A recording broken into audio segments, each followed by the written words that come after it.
Kabilang sa mayaman na pamilya si Harry. Ang angkan nila ay kilalang angkan sa probinsya ng Ilocos noong araw. At hanggang sa magbinata siya ay patuloy na namamayagpag ang pangalan ng kanilang pamilya. Nung una, buong akala ni Harry ay nanggagaling sa malinis ang yaman ng kanyang ama. Pero kalaunan, matutuklasan niya na ang kanyang ama pala ay isa sa mga nagpapakalat ng droga sa kanilang probinsya. Magagalit sa kanya ang ama niya nang subukan niyang pagsabihan ito. Pero hindi rin naman ito nakikinig. Dahil medyo lulong ang kanyang ama sa droga, bigla nitong ginahasa ang isa sa mga kasambahay nila na si Mandy, isang dalaga na may angking kagandahan din. Walang kaalam-alam si Harry at ang lahat ng tao sa mansyon na ang babae pala na si Mandy ay kabilang naman sa angkan ng mga aswang. Ang mga aswang na matagal nang namumuhay ng tahimik. Pero dahil sa ginawa ng kanyang ama, muling maghahasik ng kaguluhan ang mga aswang sa kanilang lugar. Magkakaroon ng laban, patayan kung patayan, ubusan ng lahi. Sa huli, malalagay sa alanganin ang buhay ng ama ni Harry. Pero nang iligtas niya ito, ay gumawa lang ulit ng kasamaan na naging dahilan para mamatay ito. Ano nga kaya ang magiging hatol ng mga aswang kay Harry sa oras na malaman na anak siya ng nanggahasang matanda? Papatayin din kaya siya nito o hahayaan siyang mabuhay dahil labas siya sa kasalanan ng ama? Inutil ka talaga! Kahit kailan talaga, hindi kita pwedeng asahan! Bakit ka ba umuwing alam mong hinihintay ka ni Laura sa tagpuan ninyo? Nakaset up na ang lahat eh! Nasisira na ba ulo mo? Dad, ilang beses ko bang sasabihin sa inyo na kahit kailan, ayaw ko ng arranged marriage? Hindi ko naman mahal si... Anong mahal-mahal na pinagsasabi mo? Hindi ito tungkol sa pagmamahal. Tanga ka ba talaga? Tungkol ito sa yaman natin. Kapag kinasal na kayong dalawa, mas lalong lalakas ang angkan natin. Mas lalong lalaki ang yaman natin. Pero dahil sa ginawa mo, mauudlot na ang mga plano ko. Sorry Dad, pero may sarili din po akong buhay. Sana hayaan niyo kung pumili ng mga gusto ko. Anong sariling buhay? Pag-aari ko ang buhay mo. Dahil mula nang mawala ang mama mo, ako na ang bumuhay sa'yo. Ako na ang nagpalaki sa'yo. Kung hindi dahil sa akin, baka wala kang ngayon sa kinatatayuan mo. Kaya wala kang karapatan na pumili ng sarili mong landas dahil ako ang magdidikta nun. Grabe naman, Papa. Hindi ako makapaniwalang parang instrument lang pala ang turing niyo sa akin. Papa, kahit kailan ba tinuring niyo po akong anak? Ano pinagtatatanong mo? Malamang oo. Ano ba sa tingin mo? Kung hindi anak ang turing ko sa'yo, edi sana naghanap na lang ako ng ibang tao kaysa sa'yo. Kung talagang anak ang turing niyo sa akin, bakit ganitong trato niyo sa akin? Bakit inaari niyo ang sarili kong buhay? Manahimik ka na nga. Lalo lang akong naiirita sa boses mong hayop ka. Hindi ako pwedeng manahimik ng ganito, Papa. Buhay ko to. Kaya kailangan ko tong ilaban sa inyo na walang ibang ginawa kundi ang gumamit ng tao para lang umangat. Anong sinabi mo? Tama naman ang sinabi ko, di ba? Ginamit niyo lang din si Tio. At nang yumaman ka na, hindi mo na siya kinausap pa. Kahit na kailan, Abat tarantado!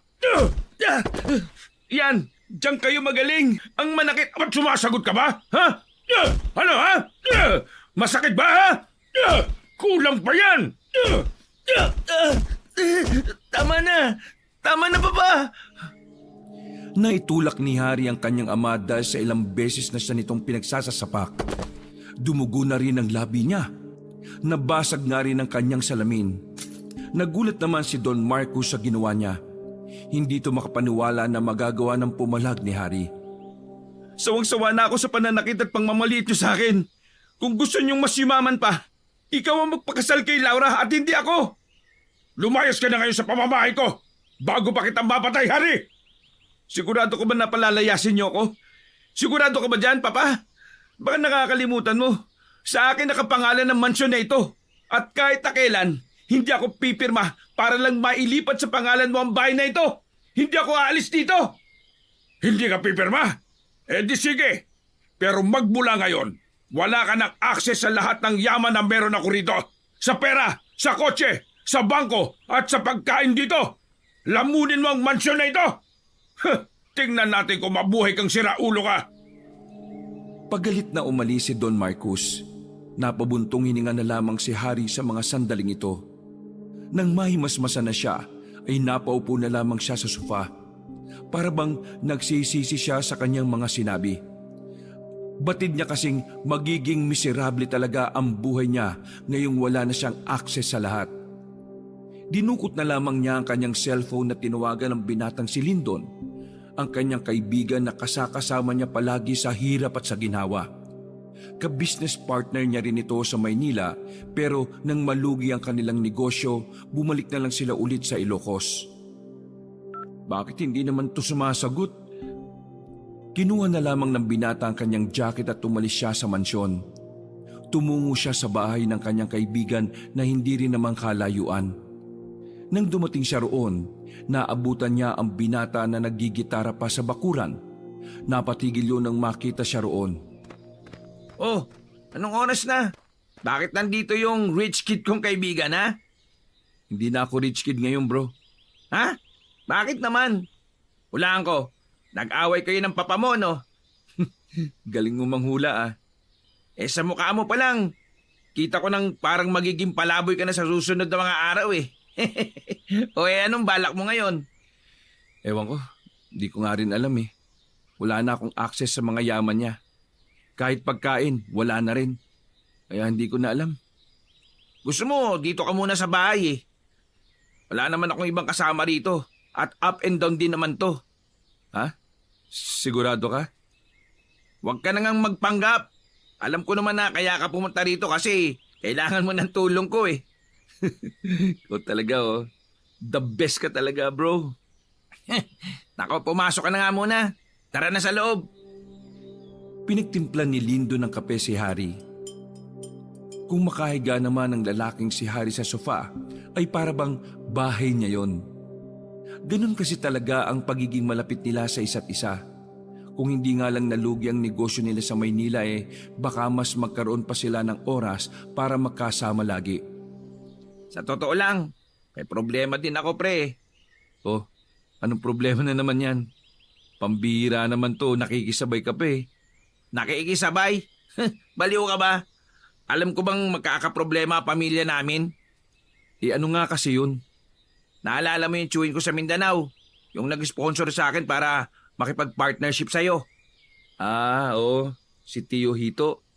Lito, pre. Hindi Hito. Lito nga. Ano bang nangyari? Patay na si Tio, eh. Ang problema, lahat ng ininvest ni Tio sa mga negosyo ng pamilya namin sa Maynila, pinag-aagaw na ng mga anak niya. Ayun, nakakagulo na sila ngayon. Kung sa bagay kasi pre, malaking pera yan eh. Ganyan talaga ang mangyayari dyan. Pero bakit naman kasi biglang namatay si Tio mo? Parang biglaan naman. Nung nakaraan lang, di ba, napag-usapan pa natin siya. Ewan ko lang, ha. Hindi ko alam kung maniniwala ka sa sasabihin ko. Ang sabi ng mga kamag-anak namin, inatake raw ng aswang sa Mindanao si Tio. Ha? Ano? Aswang? Sigurado ka ba? Oo, pre, aswang nga. Nakita ng ibang kamag-anak ko na aswang talaga eh. Si Tio kasi, nadalaw-dalaw sa mga bundok yun. Kasama niya yung mga kamag-anak namin. Parang balak nilang mamili ng lupa. Tapos ayun, nung gumabi, si Tio raw ang nadali. Alam mo kung anong masaklap? Hindi na nakita yung katawan ni Tio. Alam mo pre, medyo hindi ako naniniwala sa aswang ha. Pero sigurado? Sigurado nga, kulit naman ito oh.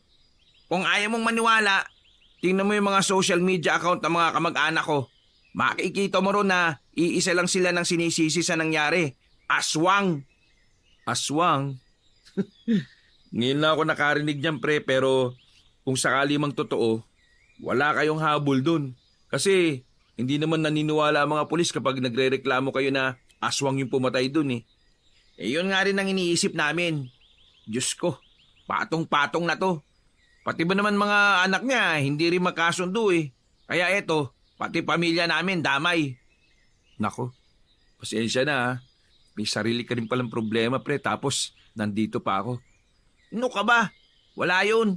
Ang mabuti pa, samahan mo na lang ako. O isa na naman yan. Inom tayo. May malapit na beer house dyan. May pera ka ba? Wala kasi akong perang dala talaga. Wala ka naman pera talaga kasi binawi na lahat sa'yo. Sige na, ako nang bahala. Hintayin mo lang ako dito at magbibihis lang ako. Umalis sa bahay at nagtungo sa isang beer house na halos pwede namang lakarin. Pero dahil may natsyempohan silang tricycle, ay sumakay na lang din sila. Nagliwaliw sila ng mga sandaling yon. Kanta dito, kanta doon. Hindi na nila namamalayan ng oras. Pagtingin ni Harry sa orasan niya, mag-aalas 2 na pala na madaling araw. Nang makaramdam ng kalasingan ay nagkayayaan na rin ang dalawa na umuwi. Maswerte na may naghihintay na tricycle sa labas kaya nakabiyahe naman sila agad. Makalipas lang ang ilang sandali, bumaba na rin si Harry sa harapan ng mansyon. Pre, maraming salamat sa libre ah. Huwag kang mag-alala. Kapag nabenta ko na yung mansyon, ililibre kita. Tira ulo, benta mo mukha mo. Natawa pa ang binatang si Lyndon at saka umalis na rin ang tricycle. Pagpasok ni Harry sa gate, nakatingin sa kanya ang dalawang gwardya na nagbabantay.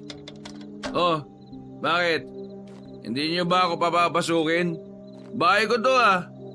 Kayo ah, balimbing kayo ah. Nung nakaraan, tropa tayo ah. Ngayon, masama na kayong tumingin ah. Hindi na lamang siya pinansin ng dalawa. Naglakad na lang din siya papasok ng bahay. Madilim na ang sala sa mga sandaling yon. Pero naririnig niyang may parang mga tao sa malaki nilang kusina. Kaya naman agad siyang tumungo roon para kumuha lang sana ng tubig. Pero inabutan niya roon ng dalagang si Mandy, ang pinakabata nilang kasambahay at pinakabago sa lahat. May parang kinuha ang dalaga sa loob ng ref. Nagulat pa nga ito nang maramdaman siyang naroon din. Uy, anong ginagawa mo dyan sa ganitong oras ha? Ano po kasi inaayos ko po yung pagkakalagay ng mga karne. Masyado po kasi magulo gawa ng marami kaming kinuha kanina nung nagluto. Ah, ganun ba? Napakasipag mo naman. Kahit na madaling araw na nagtatrabaho ka ba rin? Opo. Ay nako, huwag mo nga akong inoopo-opo. Hindi pa naman sobrang layo ng edad natin eh. Ay, siya nga pala. May tatanong ako sa'yo pero huwag mo akong tatawanan ha. Curious lang naman ako eh. Ano pong gusto niyong itanong? Naniniwala ka ba sa aswang? Aswang po? Oo. Sabi ko nga, huwag ka nang mag-opo-opo eh. Pasensya na. Nasanay lang. O ano, naniniwala ka ba? Hindi ako naniniwala sa mga aswang, sir. Pareho tayo. Wala. Napaisip lang ako. Ito kasing kaibigan ko eh. Napatay daw ng aswang yung tiyo niya eh. Siguro nababaliw lang yung tropa ko na yon. Kasi 'di ba? Sa comics lang naman mababasa yung mga aswang-aswang na ganyan eh. Wala namang ganyan sa totoong buhay eh. Tapos na po ang ginagawa ko, sir. Babalik na po ako sa quarter po namin. Uy, sandali. May sasabihin ka pa ba? Oo eh. Kumusta ka naman dito? Ayos naman, sir. Hindi ka ba kinakausap ni Papa? Tungkol saan, sir? Wala. Never mind. Ngumiti na ang dalaga kay Harry at lumabas na rin ng kusina. Napailing na lang din si Harry dahil doon. Alam ko kung bakit tinanggap tong babaeng to rito eh. Utak talaga ni Papa oh. Napakaitim. Kumuha na lamang siya ng tubig at pagkatapos ay nagtungo na rin siya sa kanyang silid. Agad niyang ibinagsak ang sarili sa kama. Kinabukasan ay tinanghali na siya ng gising. Pero kahit medyo mahaba ang tulog niya, ay medyo hindi maganda ang gising niya. Nanaginip kasi siya ng tungkol sa aswang. Ayon sa panaginip niya, Pinalibutan raw ng mga aswang ang mansyon na kinalalagyan niya. Lang yan panaginip yan, no? Kakaaswang to ni Lindon eh. Ay, kainis. Makakain na nga. Inalis na lamang ni Harry ang panaginip na yon sa utak niya. Pagbaba niya sa dining room ay naabutan niya ang ama na naroon. Tahimik lang yon na kumakain. Huminga ng malalim si Harry. Hihingi siya ng paumanhin sa mga sinabi niya.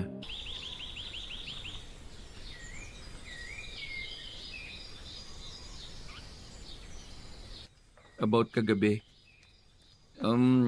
Gusto ko sanang mag-sorry. Nadala lang po ako ng emosyon ko.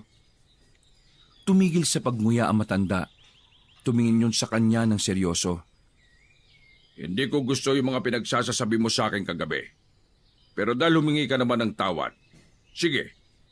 Pero sa susunod, Harry, kahit sarili kitang anak, ipabubura kita sa mundo. Kaya ko lang tinatanggap ang sorry mo dahil gusto ko pa rin maikasal kayo ni Laura. Hindi na lamang nagsalita si Harry. Kahit kontra pa rin siya roon. Ayaw na lang din niyang salungatin ng ama para wala ng pag-awayan. Sumunod ka lang sa mga sasabihin ko at mas magiging maganda ang kinabukasan mo, Harry. Maniwala ka sa akin. Opo, Papa. Dumating ang kasambahay na si Mandy. May dala-dala itong putahe na agad naman ding inilapag sa lamesa nila.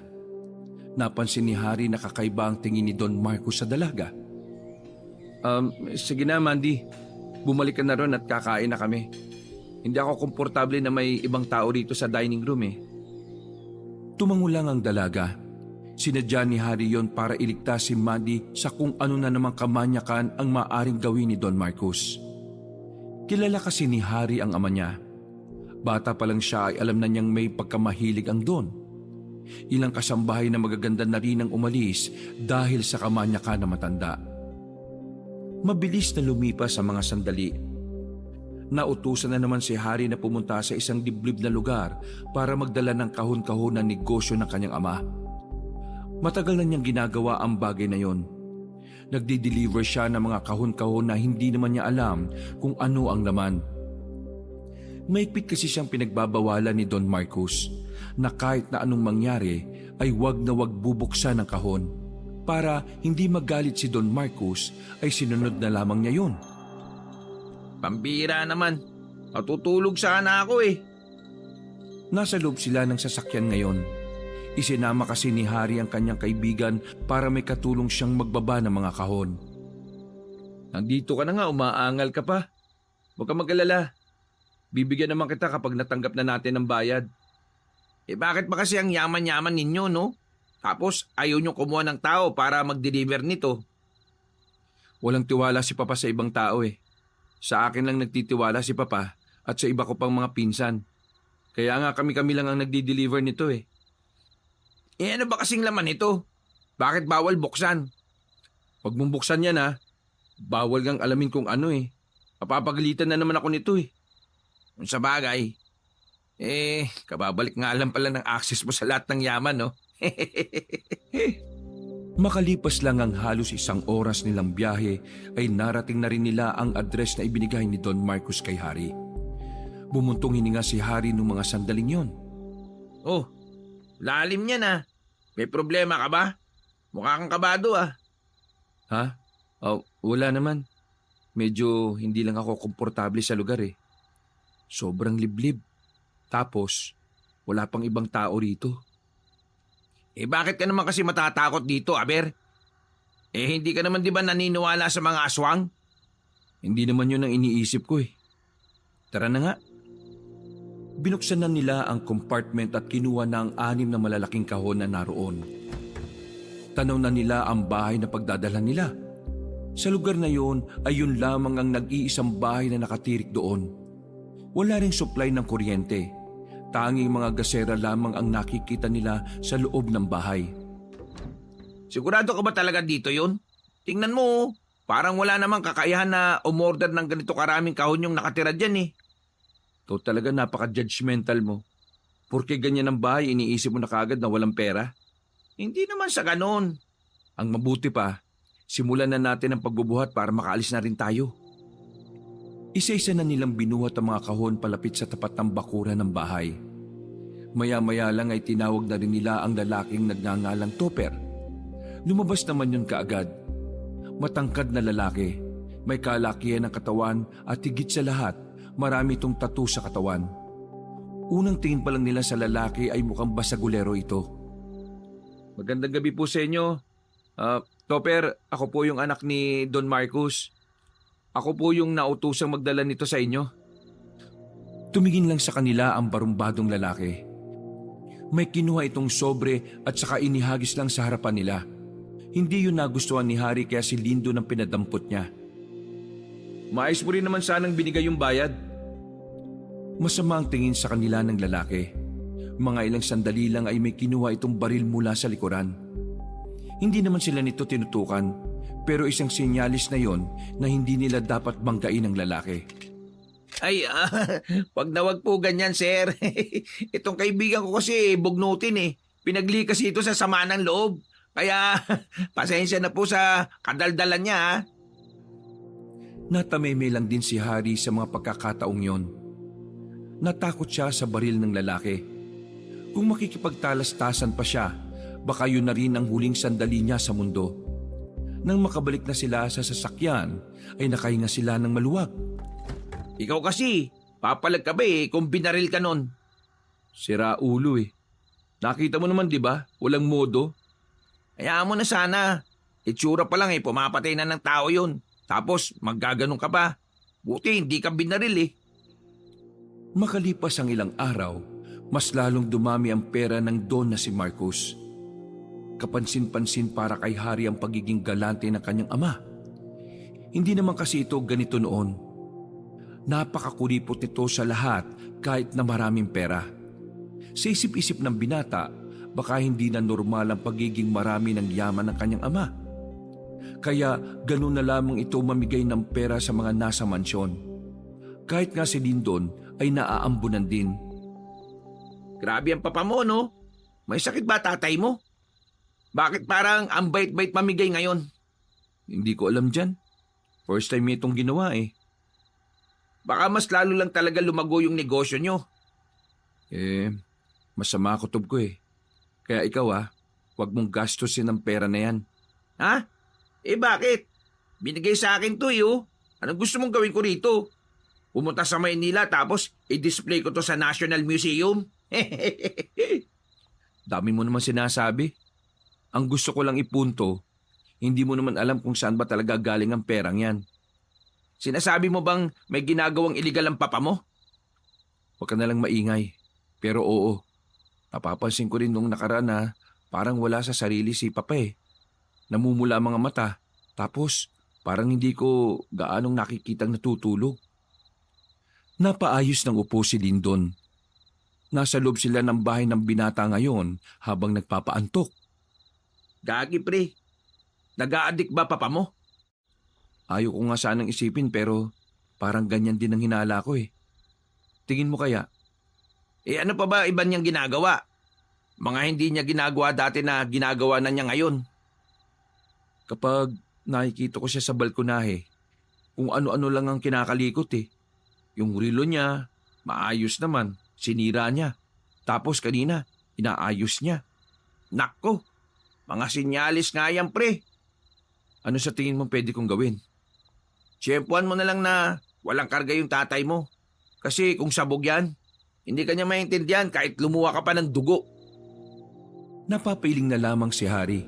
Problemado siya sa kanyang ama. Kahit kasi maayos naman ang takbo ng kanilang negosyo, hindi niya pa rin maiwasang mag-isip na baka isang araw malugi na lang sila bigla dahil laging wala sa wisyo si Don Marcos.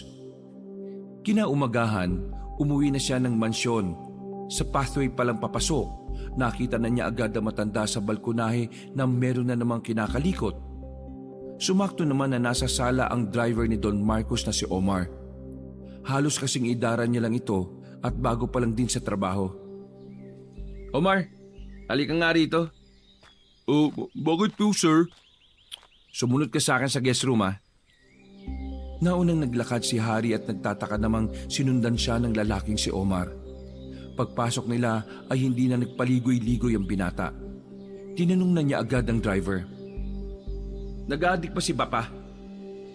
Nagulat si Omar. Nanlalaki ang mga mata nito.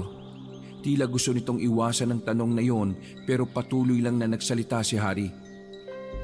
Ikaw ang madalas nakasama ni Papa sa mga pinupuntahan niya. Kaya alam kong may napapansin ka rin sa kanya. Kasi sir, Sige na, magsalita ka na. Kailangan kong malaman ng totoo. Kapag hindi ka nagsabi at tinayaan lang natin si Papa sa ganon, baka kung anong kasamaan na lang ang magawa niya. Gusto mo ba yung ganon? Baka nga pati ikaw masaktan niya kapag nalulung na siya. Isang malalim na paghinga na lamang ang nagawa ni Omar habang nakayuko. Sa huli ay nakumbinsi rin ito ni Harry na magsalita. Kasi sir, nung nakaraan na nag-deliver kami ng kahon-kahon, mga parang adik pero mayayamang tao nakausap niya. Kita ko sa labas na nag-abutan sila ng pera tapos binuksan ng kahon at tinikman ng laman. Tingin ko sir, droga po ang binibenta ng papa niyo, kaya mas mabilis dumami pera niya.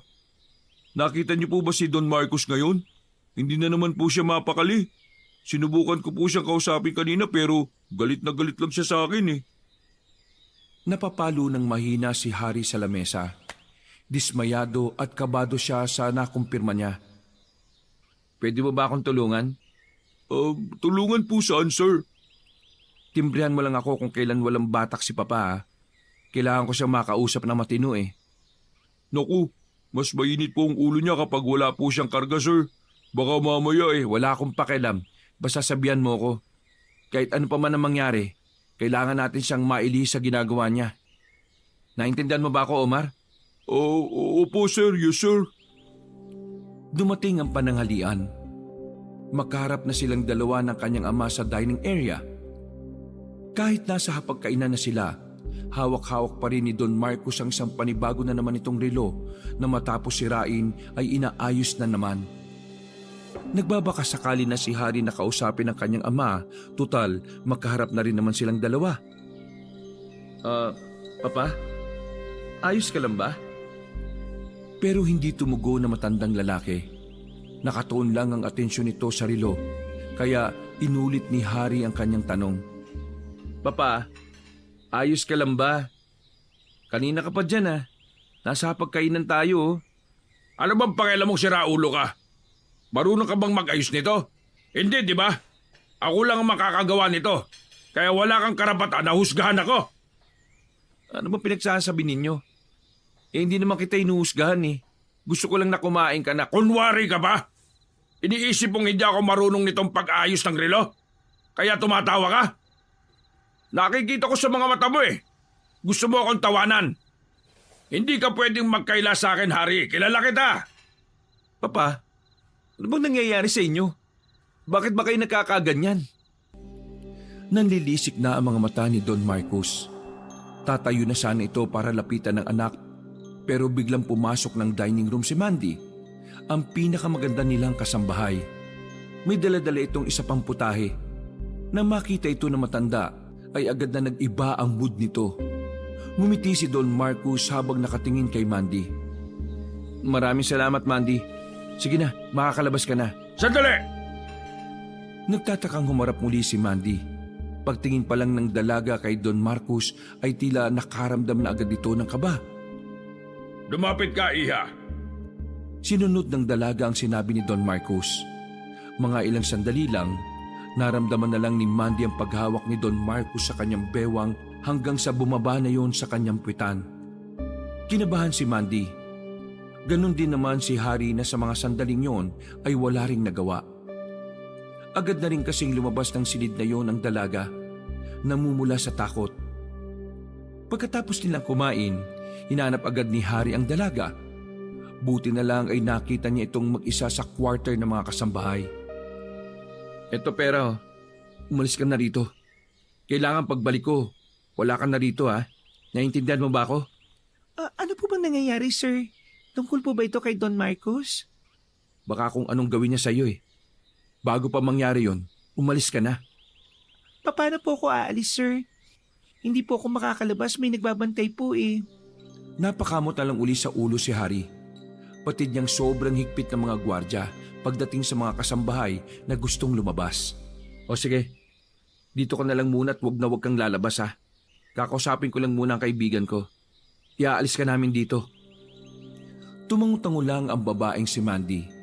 Paglabas ni Harry ay agad niyang kinontak ang kanyang kaibigan na si Lindon. Pero sa kasamaang palad, hindi na naman ito sumasagot sa kanya. Kaya naman naisipan na lamang niya itong puntahan sa bahay. Gamit ang motorsiklo ay tinahak niya ang daan at ilang sandali lang ay nakarating na rin siya. Hoy! Lindon! Buksan mo to! Nakailang ulit siyang katok bago ito tuluyang nagbukas. Pipikit-pikit pa ang mga mata ni Lindon nang harapin siya nito. Oh, ano na naman bang problema mo? Natutulog pa ako eh. Pambira ka. Tanghali na, tulog ka pa rin. Bilis, tulungan mo ko. Tulong na naman. Ano pa nga ba? Ano ba yan? May alam ka bang pwedeng tuluyan? Kahit maliit na bahay lang, pansamantala? Bakit? Nag-away na naman ba kayo ng papa mo? Hindi. Para ito kay Mandy. Yung sinasabi ko sa yung kasambahay namin na minamanyak ng papa ko. Nanlaki ang mga mata ni Lindo nang marinig ang sinabing yon ni Harry. Tila nakuha agad ni Harry ang interes ng kanyang kaibigan. Yagi pre.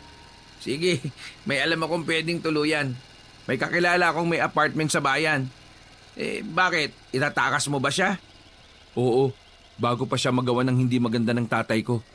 Iaalis ko na siya ron. Walang sinayang na pagkakataon ng dalawa. Mag-aalas 12 na nang makabalik na sila sa mansyon. Pasimpleng pinarada ni Lindo ng sasakyan niya at mag-isa lamang na lumapit kay Harry. Nagmamadali siyang pumasok sa loob, pero pagdating niya sa quarters ng mga kasambahay, inabutan niyang umiiyak ang mga tao roon. Ang sabi sa kanya ng isa, sapilitan daw na kinuha ni Don Marcos ang dalaga, dinala sa taas at kung ano-ano na ang nangyari. Mabilis na umakyat si Harry. Pinuntahan niya ang silid ni Don Marcos, pero pagdating niya roon, inabutan na niyang nag-aayos na ng necktie ang kanyang ama. Parang wala lang nangyari, habang si Mandy naman ay nasa kama pa rin, nakatakip lang ng kumot habang umiiyak. Papa, anong ginawa mo kay Mandy? Pangiti-ngiti lang si Don Marcos. Halatang sabog pa rin ito dahil hindi ito makausap na maayos. Anong ginawa ko? Ako? May ginawa? Hindi na ako nakikipagbiruan sa inyo, Papa. Bakit mo ito ginawa sa kanya? Ano ba pumasok sa utak mo? Sa sinabing ito ni Harry ay tila natuliro si Don Marcos. Agad na nagbago ang mood nito. Ang kaninang nakasilay ng ngiti ay napalitan ng panlilisik ng mga mata. Lumapit si Don Marcos sa anak at sinakal nito si Harry. Sino ka ba? Bakit mo ako tinataasan ng boses, ha? Ano naman ngayon kung may ginawa ko dyan? Patapon na babae lang naman yan, ha? Pasalamat nga siya, pinaranas ko pa sa kanya yung paraiso, Kaya ikaw, huwag kang mag-feeling na bayani, ha? Sa kakaganyan mo, mapapatay na kita, Hoy, ikaw naman babae. Subukan mo lang tumakas at magsumpong sa iba. Mamamatay ka rin. Ikaw rin, Harry. Umayos ka, ha? Tumingin na masama si Mandy sa kanila at tumigil ang tingin nito sa matanda. Nanlilisik din ang mga mata ng dalaga, pero tinawanan lamang ito ni Don Marcos. Talagang mas lalong lumala ang kamanyakan ng Don mula nang makatikim ito ng ipinagbabawal na gamot. Lumabas lang ng parang walang nangyari si Don Marcos. Naiwan silang dalawa ng dalaga roon. Lumapit si Harry pero agad siyang pinatigil ni Mandy. Takot na takot ang dalaga at bakas na bakas ang trauma nito. Sorry sa nagawa ng tatay ko, ha. Huwag kang mag-alala. Tutulungan kita makakuha ng hustisya para sa'yo. Ipakukulong natin ang sarili kong ama. Tina, hindi na kailangan. May sarili kaming batas. May sariling batas ang lahi namin. Yun ang gagamitin ko para makakuha ng hustisya. Magbabayad siya. Pinapangako ko lahat ng meron siya'y mawawala. Lahat ng mahal niya ay maglalaho. Ubusan kong ubusan. Sa hindi mapaliwanag na dahilan ay nakaramdam ng kilabot si Harry sa sinabi ni Mandy. Hindi niya alam kung bakit parang may kakaiba kay Mandy. Tingin niya hindi to basta kasambahay lang. Dahil sa kuryosidad, paglabas niya sa silid ay nagtanong-tanong siya sa iba pang kasambahay. Nalaman niya na si Mandy pala ay tumakas lang sa kanyang pamilya. Dahil dito, naisip ni Harry na baka kagaya nila, mayaman din ang dalaga. Takti pre, hindi maganda yung ganyan. Paano kung miyembro pala ng mafia o may pagkayakusa sa Japan yung angkan nun? Di yari na. Naikwento na ni Harry ang mga nangyari. Gulat na gulat si Dindon. Kitang-kita rin sa mukha nito ang pagkabahala. Maging ito rin kasi ay hindi makapaniwala na aabot sa mataas na level ng kahayupan si Don Marcos. Ewan ko ba pre, basta kanina habang pinakikinggan ko si Mandy, nararamdaman ko talaga na may something sa kanya. Kinakabahan nga ako kasi baka mamaya tama ang mga sinasabi mo. Kung sakali mang nakakatakot ang angkan ni Mandy, di tama lang na gantihan niya ang tatay mo para naman matutuyang siraulo mong tatay. Ay nako, hindi ko na alam. Alam mo kung hindi lang talaga sa akin pinamana ni Mama ang mansyon, matagal naman na akong wala dyan eh. Ang isipin mo ngayon pre, kung anong susunod na mangyayari. Nasaan ba si Mandy ngayon? Nasa room pa rin ni Papa eh. Hindi pa rin nalabas doon. Nakakatakot lapitan kasi baka ako yung patayin eh. Kung tumawag na kaya ako ng pulis. Mali ang gagawin mo pre, mapapahama ka lang. Alam mo naman na lahat ng pulis dito kilala ng papa mo. Mababayaran niya lang ang batas tapos ikaw, malilintikan ka. Ano naman ang magagawa ko para kay Mandy nito? Hayaan mo na lang si Mandy na gawin ng angkan niya ang batas na sinasabi niya. Makalipas ang mga sandali ay sumapit na rin ang kinagabihan. Wala pa rin ang kanyang ama. Kaya naman, pinuntahan ni Lyndon si Mandy sa silid ng matanda. Pero pagpasok niya roon, ay wala na ang babae. Nakabukas ang bintana pero hindi niya agad naisip na maaring doon dumaan si Mandy. Kaya tinungo niya ang mga kasambahay. Tinanong niya ang mga yon pero maging sila ay hindi alam kung saan lumabas ang babae. Nakaramdam na naman ng kaba ang binata dahil maging ang dalawang gwardya ay wala ring alam. Mabilis namang nakarating kay Don Marcos ang pagkawala ni Mandy. Pag-uwi nito dakong 10:00 ng gabi, agad nitong pinagsasasapak si Harry. Walang iya ka talaga? Wala kang kwenta! Ayan! Sira ulo! Maubo-ubo si Harry sa ginawa ng kanyang ama. Napasiksik na nga rin siya sa halamanan habang sinasalo ang bawat sipa at suntok na matanda. Ano bang problema niyo? Sabuda naman ba kayo? Pinalis mo si Mandy! Siya na lang ang paraan ko para makasilip sa langit Bakit mo ba pinalis? Hindi ko siya pinalis. Kusa siyang umalis dahil sa kahayupan ninyo. Nasagot ka pa talaga, sira ulo ka, ha? Sir, tama na po yan. Isa ka pa! Kayong lahat dito, wala kayong karapatan na suwayin ang utos ko. Kaya bakit yung pinalabas si Mandy? Bakit? Mga inutil talaga kayo! Inutil! Nang makaramdam ng pagod si Don Marcos ay tumigil na rin ito. Naglakad na ito papasok sa mansyon. Habang tinutulungan naman ni Omar si Harry na makatayo. Sobrang lala na talaga ang tatay ko. Adik na. Sir, alam niyo po bang nalulugi ng isa niyong negosyo sa Maynila? Ha? Ano? Narinig ko kanina, sir. Ibebenta na lang daw yun ni Don Marcos. Ito na nga ba sinasabi ko eh. Iiling-iling na lamang si Harry. Inaasahan naman na niyang darating ang araw na lulubog na rin ang ama niya. Pero hindi niya alam kung handa siya sa araw na yon. Dahil kahit siya, wala naman siyang sariling pag-aari na maituturing. Makalipas ang ilang araw, naging tahimik ang mansyon. Ilang araw kasing wala ang kanyang ama. Dahil na rin inaasikaso nito ang ilan pang negosyo na naghihingalo. Naging maayos naman ang lahat. Kahit papaano ay naaagapan ang pagbagsak ni Don Marcos. Pero siyempre, kailangan na naman nilang mag-adjust dahil bumababa talaga ang sales ng mga business nila. Sa ilang araw na wala si Mandy sa mansyon, napapansin ni Harry na hindi makatulog ang mga kasambahay. Tuwing babalik kasi siya na madaling araw sa mansyon, naririnig niyang gising pa ang mga kasambahay sa silid nila. Kaya isang beses, tinanong na niya ang isa sa mga kasambahay kung ano ang problema. At dito, nalaman nga niya na tuwing gabi pala, palagi na lang nilang naririnig na may kumakaluskos sa kung saan-saan. May mga kakaibang tunog din daw na nanggagaling sa paligid. Nung una, pinagpalagay ni Hari na baka mga pusa lang ang mga yon. Dumarami na rin kasi ang mga pusa sa kanila dahil nanganak pa ang isang babaeng pusa nito nung nakaraan. Hindi niya binigyang pansin yon at pinagsabihang matulog ng maaga ang mga kasambahay. Ano? Wala pang update kay Papa? Nasa loob ng iisang sasakyan si Hari at Omar. Sinadya talaga ni Hari na kausapin si Omar para lang malaman kung tumino na ba talaga ang ama niya o hindi. Tingin ko, hindi naman siya nagbabago, sir eh. Parang sabog pa rin siya eh. Ha? Nung nakaraan nakausap ko naman siya na maayos. Ang sabi pa nga niya sa akin, gusto niya makausap si Mandy.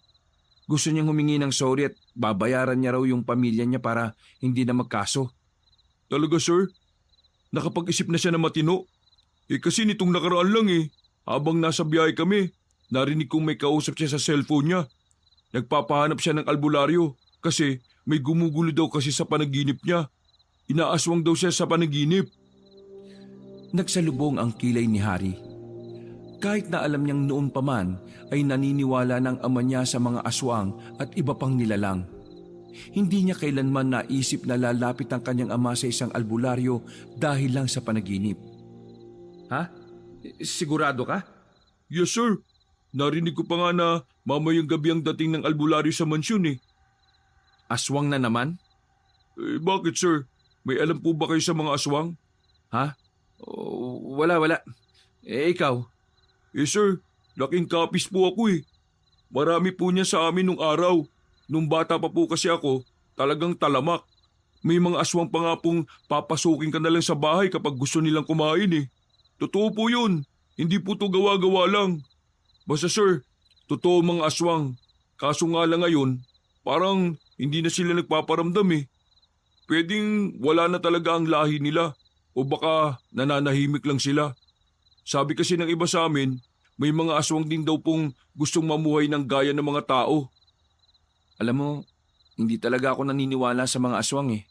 Pero sige, maniniwala ako this time.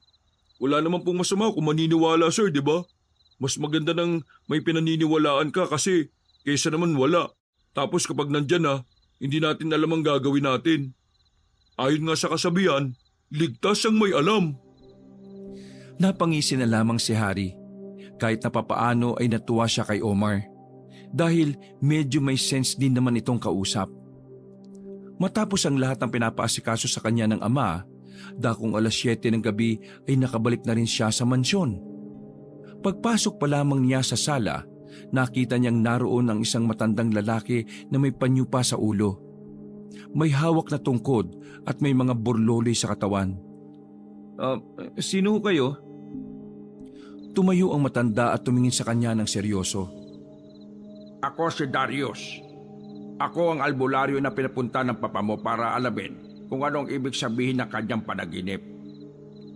Sandaling pinasadahan ni Hari ng tingin ng matandang si Darius. Inaalam niya kung tunay nga bang albularyo ang kaharap niya o baka kagaya rin ng modus sa bayan. Nagdududa ka sa akin, ano? Lihim na nabigla ang binata nang marinig ang sinabing yun na matanda. Hindi niya inaasahan na magagawang mabasa ni Mang Darius ang kanyang isip. Pasensya na ho. Hindi kasi ako basta-basta nagtitiwala sa mga hindi ko naman kilala eh. Huwag ka mag-alala. Wala rin naman akong tiwala sa iyo eh. Ganun po ba? Patas lang pala. Siya nga pala. Ano bang oras ang uwi ng papa mo? Kanina pa kasi ako rito eh. Hindi pa ba siya uuwi ngayon? Uuwi na po yun. Baka maya-maya po nandito na yun. Pwede po bang magtanong? Anong tanong? Kahit ano, basta wag lang mat ha. Mahina ako doon. Gusto ko lang naman pong malaman kung totoo ang mga aswang. Bakit interesado kang malaman? May nakwento kasi sa akin yung kaibigan ko. Yung tiyo niya kasi sa Mindanao, pinatay raw po ng aswang. Tapos, nitong mga nakaraan, Nananaginip din po ako tungkol sa aswang. Parang kagaya ng panaginip ng tatay ko. Pero ang sa akin, sa panaginip ko, nakikita kong parang pinapalibutan ng mga aswang ang mansyon na ito. Sandaling hindi nakapagsalita ang matandang si Darius. Nagtaka naman si Harry kung bakit parang bigla na lamang kinabahan ang matandang albularyo. Ang itsura kasi ng matanda ay parang may malalim itong iniisip. Ayos lang po ba kayo? At sa maniwala ka o hindi, hanggang ngayon ay naririto pa rin sila. Nananahimik, namumuhay na parang gaya ng isang tao. Pero ang pinangangambahan ko, kapag dumating ang araw na muli silang mabulabog, marami na namang tao ang mapapahamak. Okay, let's say totoo nga ang mga aswang. Ganun po ba talaga sila kadelikado? Mas delikado pa sila sa isang mabagis na leon. Dahil ang mga aswang ay may kakayahang mag-isip kung ano ang tama at mali. At may kakayahan din silang mag-isip ng tamang paraan ng pagpatay nang hindi sila nahuhuli. Okay. Wala namang problema kung hindi ka maniniwala. Nasa sayo naman yan, iho. Pero sana, dumating ang araw na maniwala kang totoong nandito sila. Tandaan mo, lahat ng naniniwala sa maagang oras, mas malaki ang tsansa nilang maisalba ang sarili nila sa dilubyo. Hindi na nakapagsalita pa ang binatang si Harry. Nanahimik na lamang siya at sinamahan ng matanda sa paghintay sa kanyang ama. Makalipas nga lang ang halos 1.5 oras ay dumating na rin si Don Marcos. Sa pintuan pa lang, kita ni Harry na mukhang hindi maganda ang timpla ng Don. Hindi naman ito sabog. Ilang araw niya nang napapansin na nasa katinuan ng kanyang ama.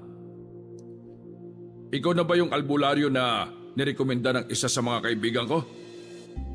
Maangas ang pagkakatanong ni Don Marcos, pero nanatili namang kalmado matandang si Darius. Tila ba hindi ito nasisindak sa matikas na tindig ng Don. Ako na nga ang albularyong yon. Pwede na ba tayo magsimula?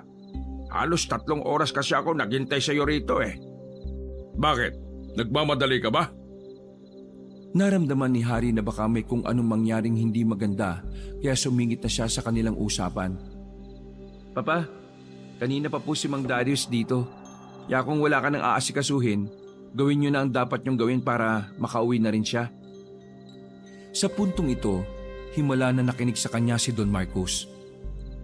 Naglakad paakyat ang Don at sinamahan na lamang ni Harry ang albularyo pasunod sa ama. Nang makarating na sila sa harapan ng pinto, pinagbawalan na siya ni Mang Darius na sumama. Kailangan siya lang daw at ang pasyente ang nasa loob ng iisang silid. Nakinig naman si Harry. Naghintay na lamang siya sa labas ng silid. Omar, halika. Ano yun, sir? Legit ba ang albularyo na yon? Oo, sir. Naririnig ko yan, sir, sa lola ko nung nakaraan. Magaling na albularyo daw yan. Kahit nga minsan, yung nakaraan mo, kaya niya makita eh. Pero hindi naman laging nagagawa ng albularyo yon. May mga pagkakataon lang daw talaga. Basta sir, legit yan. Sigurado kang hindi scam yan ha? Kasi kung scam yan, baka mapatay ni daddy yan. Hindi po sir, super legit yan sir. Tumango na lamang si Harry bilang pagsang-ayon. Halos nasa 1 oras din silang nakatayo sa labas. Kung ano-ano na nga lang ang napag-uusapan nila. Mga ilang sandali pa, narinig na lamang nilang sumisigaw na ang Don sa loob. Nakarinig na rin sila ng mga kalabog. Natatarantan nilang binuksan ang silid. Bumungad sa kanila na sinusuntok na ni Don Marcos ang albularyo. Mabuti na lamang ay naawat nila agad yon. Hinilan ni Harry ang albularyo habang si Omar naman ang umaawat kay Don Marcos. Sino ka para magbintangan ako, ha? Sira ulo ka bang albularyo ka? Gagawa-gawa ka lang ng kwento mo? Ano? Sinungaling ka? Para lang magkapera ka, lolokohin mo ako? Don Marcos, hindi po ako naninigil kaya malabong pera lang ang habol ko sa inyo. Lahat ng mga sinabi ko ay puro katotohanan. Lahat yun ay nakita ko mismo gamit ang bisyon ko. Wala akong pakialam. Ang sinabi ko, alamin mo lang kung anong ibig sabihin ng panaginip ko. Anong kinalaman ni Mandy rito, sira ulo? Papatayin kita eh. Omar, ikaw na munang bahala kay Papa. Mang Darius, sumama po kayo sa akin sa labas. Inalalayan ni Hari ang matandang albularyo paalis roon. Dinala na muna niya ito sa kanilang garden para kahit papaano ay maikalma rin. Mabuti na lang din at hindi naman tumama ng direkta ang mga suntok ni Don Marcos. Kaya wala halos galo si Mang Darius. Nang makita ni Hari na ayos na ang matanda, ay tinanong na niya ito kung ano nga ba talaga ang totoong nangyari. Alam kong medyo wala sa hulog si Papa, pero ano ba talaga ang sinabi mo sa kanya? Nakita ko ang kahulugan ng panaginip niya.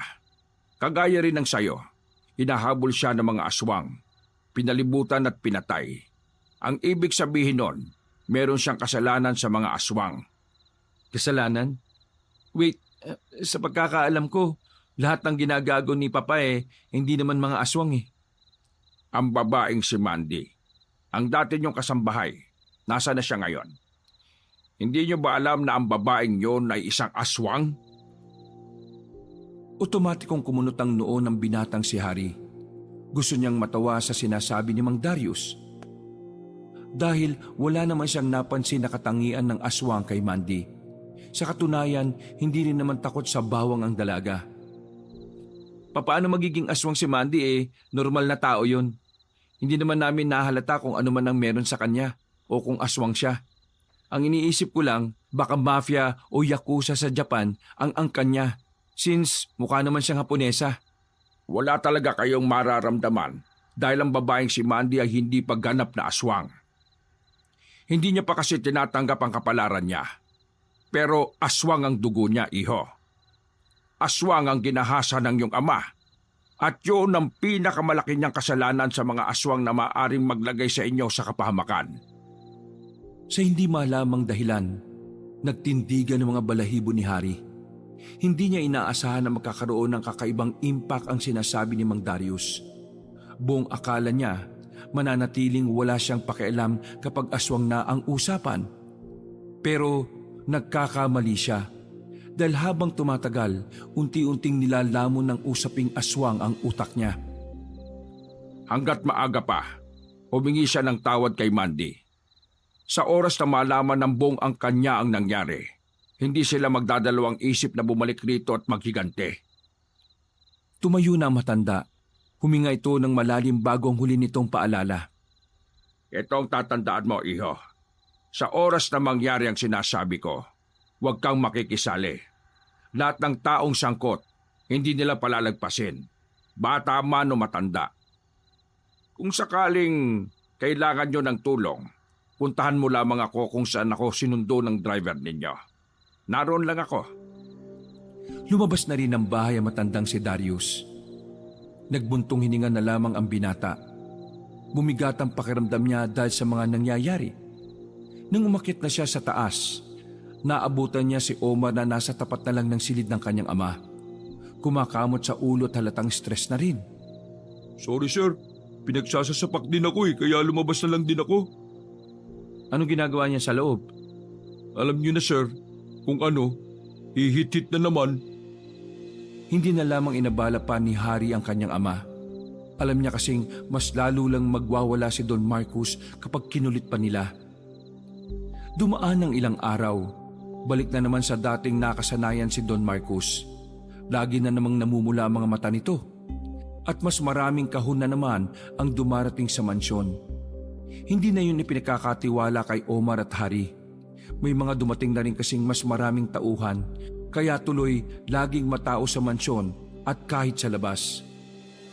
Naging payapa rin naman ang mga nagdaang araw at walang nangyaring gulo. Dahil dito, inakala ni Hari na baka hindi naman talaga mangyayari ang sinasabi na matanda. Medyo kampante siya, pero hindi niya pa rin inaalis ang mga posibilidad. What if, pre? What if lang naman What if totoong aswang nga si Mandy? Anong gagawin mo sakaling bumalik ang sinasabi niyang angkan? Ipagtatanggol mo ba ang tatay mo? Hindi ko siya ipagtatanggol, no? May ginawa siyang kahayupan kay Mandy. Kung ano man ang parusa na dapat sa kanya, batas ang gagawa nun at hindi ang mga aswang. Kung totoo sila, makikiusap ako sa kanila na hayaan nilang dumaan sa tamang proseso si Papa. Tingin mo ba pakikinggan ka nila? Alam mo naman na alam din nilang bulok ang justice system dito sa Pilipinas. Wala naman akong choice kundi pakiusapan sila eh. Huwag na nga natin itong isipin. Mukha namang hindi magpapakita si Mandy. Kasi kung talagang may aswang enemy na darating sa mansyon, bakit hindi pa nitong mga nakaraan, di ba? Ay, nako ka. Kailan ka ba mag-aanda? Kapag andyan na? Pre, dapat kahit hindi ka sigurado na mangyayari yun, dapat ready ka rin. O anong gagawin mo kapag nandyan na sila? Di papakiusapan ko nga. Kapag hindi nakinig, Ewan ko. see, wala kang matinong plano eh. Ang mabuti pa, mag-inom na nga lang tayo sa beer house. Tatawagan ko si Omar para may service tayo. Sandali na munang lumayo si Harry sa kaibigan. Agad itong nagdial sa numero ni Omar at pumayag din naman ng driver. Kaya maya-maya lang ay dumating na rin agad yon. Tumungo sila sa bayan. Gusto nilang subukan ng ibang beer house doon. Nang makarating sila ay kakaunti pa lang naman ang mga tao sa loob. Mauna na kayo sa loob, sir. Ipapark ko lang ng maayos tong sasakyan. O sige, sumunod ka kaagad ha. Naglakad na si Harry at papasok na sana sila ng beer house nang biglang may matandang lalaki ang humarang sa kanila. May kaputian na matanda, nakasalamin ng hugis bilog, at meron ding itong sombrerong parang gaya ng mga magsasaka. Hindi nila alam kung ano ang pakay nito sa kanila. Binalak na lang sana nila itong lagpasan pero napatigil sila sa sinabi ng matanda. Ikaw ba si Harry? Paano niyo po nalaman ang pangalan ko? Sino kayo? Ba't na lang ang itawag mo sa akin? Anong kailangan niyo sa akin? Gusto ko lang namang mag-iwan ng babala. Kung ayaw mong madamay, hayaan mo sa amin ang papa mo. Nung una, inakala ni Harry na baka nakaaway lang yun ng kanyang ama sa negosyo. Hindi siya gaanong kinabahan dahil sa mundo ng mga negosyante, normal na ang mga pagbabanta. Kung isa kayo sa nakaalitan ng papa ko sa negosyo, pasensya na po pero siya po ang kausapin nyo. Wala po akong alam sa alitan ni... Maraming salamat dahil ikaw lang ang may malasakit kay Mandy. Pero hindi nun mabubura ang kahayupan na ginawa ng ama mo sa anak ko. Sa puntong ito ay nakuha na ni Harry ang ibig sabihin ng matanda. Pinagpawisan siya bigla ng malamig. Lumakas ang tibok ng kanyang puso. Kahit si Lyndon din na nasa tabi niya ay parang bigla ring natakot. Kayo po ba ang... Ama ni Mandy. Si Mandy ay bunso kong anak. Ang unika iha na binaboy ng ama mo. Sinamantala na ni Harry ang pagkakataon na kaharap niya ang ama ni Mandy. Hinawakan niya ang malamig na kamay na matanda at saka nakiusap. Nakikiusap po ako sa inyo. Idaan po natin to sa maayos na usapan. Hayaan po natin na dumaan ito sa proseso at sa batas ng mga tao. Batas ng mga tao? Walang kwenta ang batas ng mga tao. Ang batas sa inyo ay kayang bilhin ng pera. Pero ang batas sa amin ay batas. At isa sa mga batas na pinatutupad namin ay ang magiganti sa lahat ng mga api sa amin. Iho, hindi ko hahayaan na makawala ang ama mo sa kasalanang ginawa niya sa anak ko. Dadanak ang dugo sa mansyon. Huwag ka nang makialam dahil alam kong hindi ka katulad niya. Sa oras na makialam ka, wala akong magagawa kundi pati ikaw ay patayin din. Matalim ang tingin ni Mang Combat sa kanya. Nang maglakad na yun ay agad silang tumakbo pabalik sa parking lot. Natatarantan nilang hinanap si Omar. Bumalik na tayo sa mansyon. Ha? Akala ko ba magiinom tayo? Bilis na! Mamaya ka na magtanong, nasa panganib ang mansyon. Dali-dali silang sumakay. Hindi nila sinayang mga sandali at agad din naman silang bumiyahe. Pagdating nila sa mansyon ay tahimik pa rin naman. Walang nangyaring kakaiba. Kumpleto pa rin ng maraming tauhan sa palibot at sa loob ng mansyon. Nakahinga ng maluwag si Harry. Lihim siyang nagpasalamat dahil hindi naman pala sumugod ang mga aswang. Ngayon ay nasa loob sila ng silid ni Harry. Inihahanda ang mga baril na matagal nang nakatago sa ilalim ng kama ng binata. Kailangan ba natin talagang humawak nito, pre? Bakit? Hindi ka ba marunong nito? Marunong siyempre. Ang inaano ko lang, di ba ang sabi sa atin na matanda huwag tayo makikialam, lalo ka na. Hindi pwedeng wala tayong gagawin. Ilalagay nila sa kamay nila ang batas.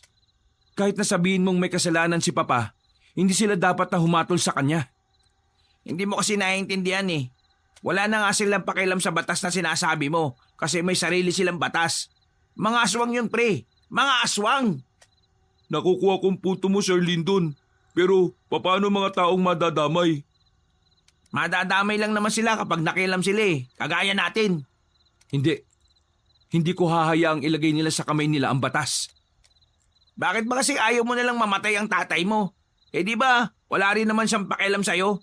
Napakasama rin ang ugali niya eh. Wala na siyang karapatang mabuhay pa sa mundong ito. Ilalagay mo lang sa kapahamakan ng buhay mo para sa isang walang kwentang tao. Tama na! Napatameme si Lyndon nang sumigaw na ang binata. Nanlalaki ang mga mata nitong nakatingin kay Harry. Pumagitna na sa kanila si Omar para awatin na silang dalawa. Huwag na huwag kayo magtatalo kapag may hawak kayong mga baril. Kung ayaw mo madamay, wala naman akong problema doon eh. Umuwi ka na sa inyo at kami na lang ni Omar dito. Tingin mo talaga hayaan kitang mapahamak dito? Kaya ako nga sinusubukang baguhin ang isip mo kasi ayaw kitang mapahamak eh. Pre, ayos lang ako. Kahit na puro kasamaan ang ginagawa sa iyo ng tatay mo, mahal mo pa rin siya. Pambira naman, Harry oh. May ginalaw siyang dalaga at ang dalaga na yon ay aswang. Sobrang bigat ng kasalanan ni Don Marcos. Sa ating mga tao, walang kapatawaran yun. Ano pa kaya kung sa mga aswang? Sige na, hayaan mo na ako. Bakit ba kasi ayaw mong makinig? Ang kulit mo naman eh. Naalarma sila nang makarinig sila ng putukan sa labas. Dali-daling kinuha ni Harry ang 45 na baril. Lumabas sila ng silid na yon. At pagdating nila sa sala, nakita nila sa labas na meron ng mga aswang. Habang ang mga tauhan naman ni Marcus ay pinaulanan ng mga bala yun. Mabibilis, maliliksi ang mga aswang.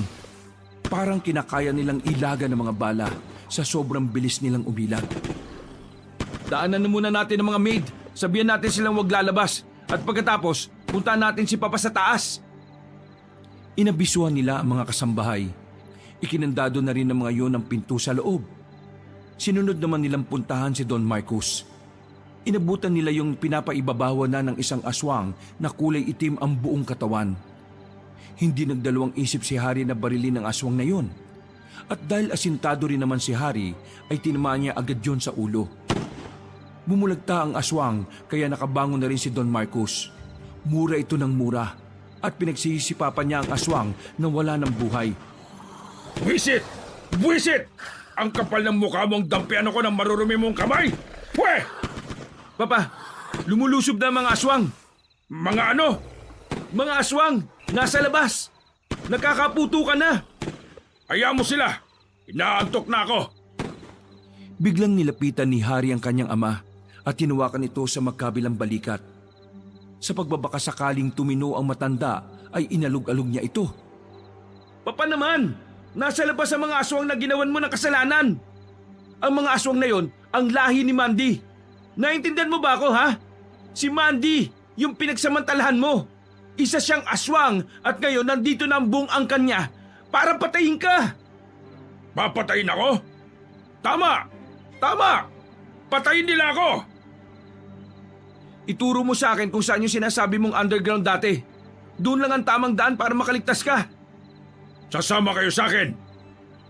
Kahit namumula ang mga mata at naninigas ang panga ni Don Marcos ay pinagkatiwalaan nila ito. Sumunod sila sa matanda hanggang sa makarating nga sila sa lagusan patungo sa underground. Merong pinipindot sa pinto na kapag tama ang passcode ay kusang bubukas. Buksan nyo! Diyan lang tayo makakaligtas! Binuksan nga ni Don Marcos ang pintuan. Hinarangan pa nito ang pindutan para hindi nila makita ang passcode. Nang bumukas na ang pintuan ay biglang bumunat ng baril ang matandang si Marcos. Tatawa-tawa pa ito at halata talagang sabog na sabog.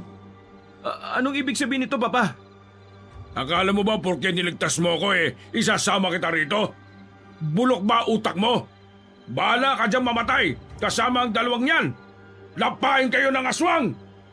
Sandali, Papa! Wala na silang nagawa nang biglang isarado na ni Don Marcos ang pintuan. Ilang beses silang pumindot-pindot pero hindi naman nila mahulaan ang passcode. Dapat talaga hindi na tayo nagtiwala sa mga taong may karga ng droge. Walang matinong naiisip ang mga katulad niya. Tingnan mo, matapos mong iligtas, ikaw naman ngayon ang iniwan sa ere. Tapos, gusto mo pa siyang ipagtanggol at idaan sa tamang proseso ang ginawa niya? Napasandal na lamang sa paderang binatang si Harry. Hindi niya inakala na mangyayari ang lahat ng yon. Sa isip-isip niya, baka nga tama si Lyndon. Baka nga kailangan na niyang tanggapin na kahit na kailan, wala ng pag-asang magbago pa ang kanyang ama. Ang mga aswang, papunta na rito! Naalarma silang dalawa nang makabalik na sila Omar galing sa labas. Mabuti na lamang ay agad na nakaisip ng paraan si Harry. Kinuha niya ang mga baril ng mga kasama niya at itinago sa ilalim ng isang aparador. Pagdating ng mga aswang, inabutan sila ng mga yon na nakaharap sa pintuan na may passcode. Kalmado lang si Harry. Nagpanggap sila na hindi nila tinulungang makaalis si Don Marcos. Iho, nagkausap na tayo. Sinabihan na kita na kapag nakialam ka, pasensyahan na tayo. Sumenyas na si Mang Combat sa mga kasama nilang aswang, pero inawat ito ni Mandy. Wag! Hayaan na muna natin makapagsalita si Harry. Kilala ko siya. Alam kong hindi siya katulad ni Don Marcos. Napailing na lamang ang matandang si Combat. Pinuntahan namin kanina si Papa sa kwarto niya. Nakapatay siya ng isang aswang. Sinubukan namin siyang kausapin ng maayos para humingi ng tawad sa inyo. Kaso, tinutukan niya kami ng baril. Sinundan namin siya hanggang dito, pero wala na kaming nagawa. Pumasok na siya dyan. Nandiyan siya sa loob. Nagsinungaling na lamang si Harry. Alam niya kasing magiging delikado ang kanilang buhay sa oras na matuklasan ng mga aswang na sila ang tumulong sa Don. Tinitigan siya ni Mang Combat ng halos 10 segundo. Kabado ang binata. Pero nakipag-eye to eye contact na lang din siya para mas makumbinsi niya ang mga aswang na totoo ang kanyang sinasabi. Alam mo ba kung papaano buksan ang pintong yan? Matagal ko nang alam na meron kaming underground, pero ngayon lang ako nakapunta rito. Hindi ko rin alam kung ano ang passcode. Wala rin akong ideya kung anong meron sa likod ng pintong yan. Masyadong malim ang papa ko pagdating sa akin. Sa iba, sa madaling sabi, wala siyang tiwala sa anak niya simula pa lang nung una. Tamang sinasabi niya, Itay. Hindi talaga siya tinuring na anak ni Don Marcos. Lagi siyang sinasaktan at minamaliit. Saksi ako doon. Maniniwala ako sa mga sinasabi mo dahil suportado ito ni Mandy. Pero sa oras na malaman kong nagsisinungaling ka, pupugutan kita ng ulo. Kung gusto nyo, tulungan ko kayo mabuksan ng pintong to eh. Gagamit tayo ng mga equipment. Hindi na. Lumabas na lang kayo rito at dito kami tatambay. Hihintayin naming lumabas si Don Marcos. Umalis kayo ng mansyon na ito. Dahil hanggat hindi namin napapatay ang sinaulong ama mo, hindi kami aalis dito. Isama niyo na ang mga kasambahay ninyo. Sinunod na lamang nila ang sinabi ni Mang Combat. Kahit na kinikilabutan sila sa mga itsura ng mga aswang na duguan pa ang mga bibig. Dumaan sila sa harapan ng mga yon at lumabas. Nakarating sila sa sala. Pagtanaw nila sa labas, nakabulagtan na ang lahat ng tauhan ni Don Marcos. Kahit ang 2 gwardiya sa labas ay lasog-lasog na rin ang katawan. Halos masuka-suka sila sa lahat ng bangkay na nakakalat sa palibot ng mansyon. Parang bumaha ng dugo. Puntahan mo ang mga kasambahay. Gamitin mo yung van. Ilayo mo sila rito. Copy, sir. Nagmamadaling umalis si Omar. Si Harry at Lindo naman ay marahang naglakad sa bakuran ng mansyon. Nawiwindang, kinikilabutan at binabalot ng takot. Napatigil pa sila sa paglalakad nang abutan nila ang isang aswang na hindi pa tapos kumain. Parang ginawa lang nitong baboy ang katawan ng isa sa tauhan ni Don Marcos. Gagi, pre. Tumalikod na lamang si Lyndon.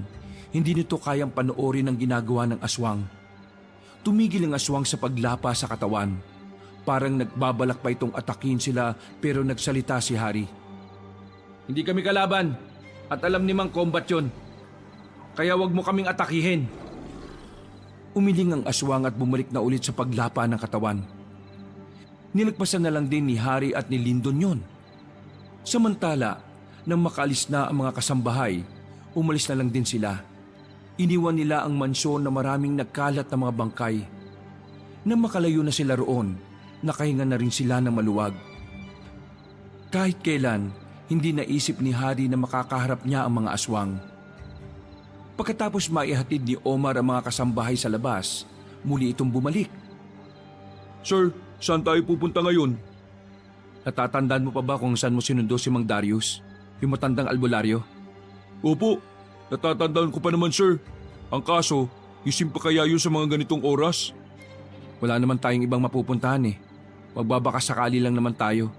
E di kung tulog na siya, maghintay tayo sa labas. Nakavan naman tayo eh.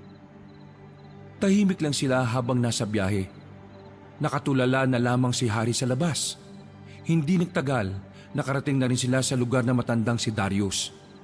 Isa itong baryo na kakaunti lamang din ng mga kabahayan. May kadiliman din dahil kakaunti lang ang poste ng ilaw. Sigurado ka ba na dito na yon? Parang baryo ng aswang ang lugar na ito eh. Kalma lang sir, mga tao lang ang nakatira dito. Gabi rin ako nung unang punta ko rito eh. Pero nung sinundo ko siya umaga. Nagsimula na rin silang naglakad. Palibot-libot ang tingin ni Hari sa dinaraanan nila. Nandito na tayo mga sir. Ito yung bahay ni Mang Darius. Naunang pumasok sa bakuran si Hari. Makailang beses niyang kinatok ang pinto. At ilang sandali lang ay nagbukas na rin ang pintuan. Mukhang kagigising lang din ng matandang albularyo. Naabala po namin yata ang pagtulog nyo. Tama ka. Naabala nyo nga ang pagtulog ko. Bakit ba kayo nandito ng ganitong oras? May nangyari bang masama? Sa tingin pa lang niya, ay nabasa na agad na matandang albularyo ang kanilang nais sabihin. O sige, pumasok na kayo sa loob natin yung pag-usapan. Sa sahig lamang sila umupo. Bumalik si Mang Darius na may dala ng mainit-init pang noodles. May dala rin itong tubig na galing pa sa banga. Pasensya na kayo, ito lang ang nakayanan ko. Sige, kumain na muna kayo. Kapag may laman na ang tiyan nyo, ay saka kayo magkwento. Dahil sa mga nangyari, ay ginutom ang tatlong binata. Pinagtiyagaan na nila ang noodles. Pagkatapos nila kumain, ay sinimulan na ni Hari na ikwento ang lahat ng nangyari. Tila hindi na nagulat pa ang matanda sa mga narinig nito. Nangyayari na ang kinatatakutan ko. Muli na naman silang nabuhay at si Don Marcos ang dahilan para magkaroon na sila ulit ng lakas ng loob na lumitaw. Kung di lang sana nila ginalaw si Mandy, wala naman sanang ganito eh. Hindi. Ano pong hindi? May ginawa man si Don Marcos o wala, mananatiling isa ang layunin ng mga aswang. Yun ay pagharian ng lupain ng probinsyang ito. Ibig niyo pong sabihin, matagal lang silang nanahimik pero may binabalak talaga silang masama? Kung ganon, bakit sila nanahimik noon? Dahil kailangan pa nilang malaman kung nasaan ang bagay na hinahanap nila. Anong klaseng bagay yon?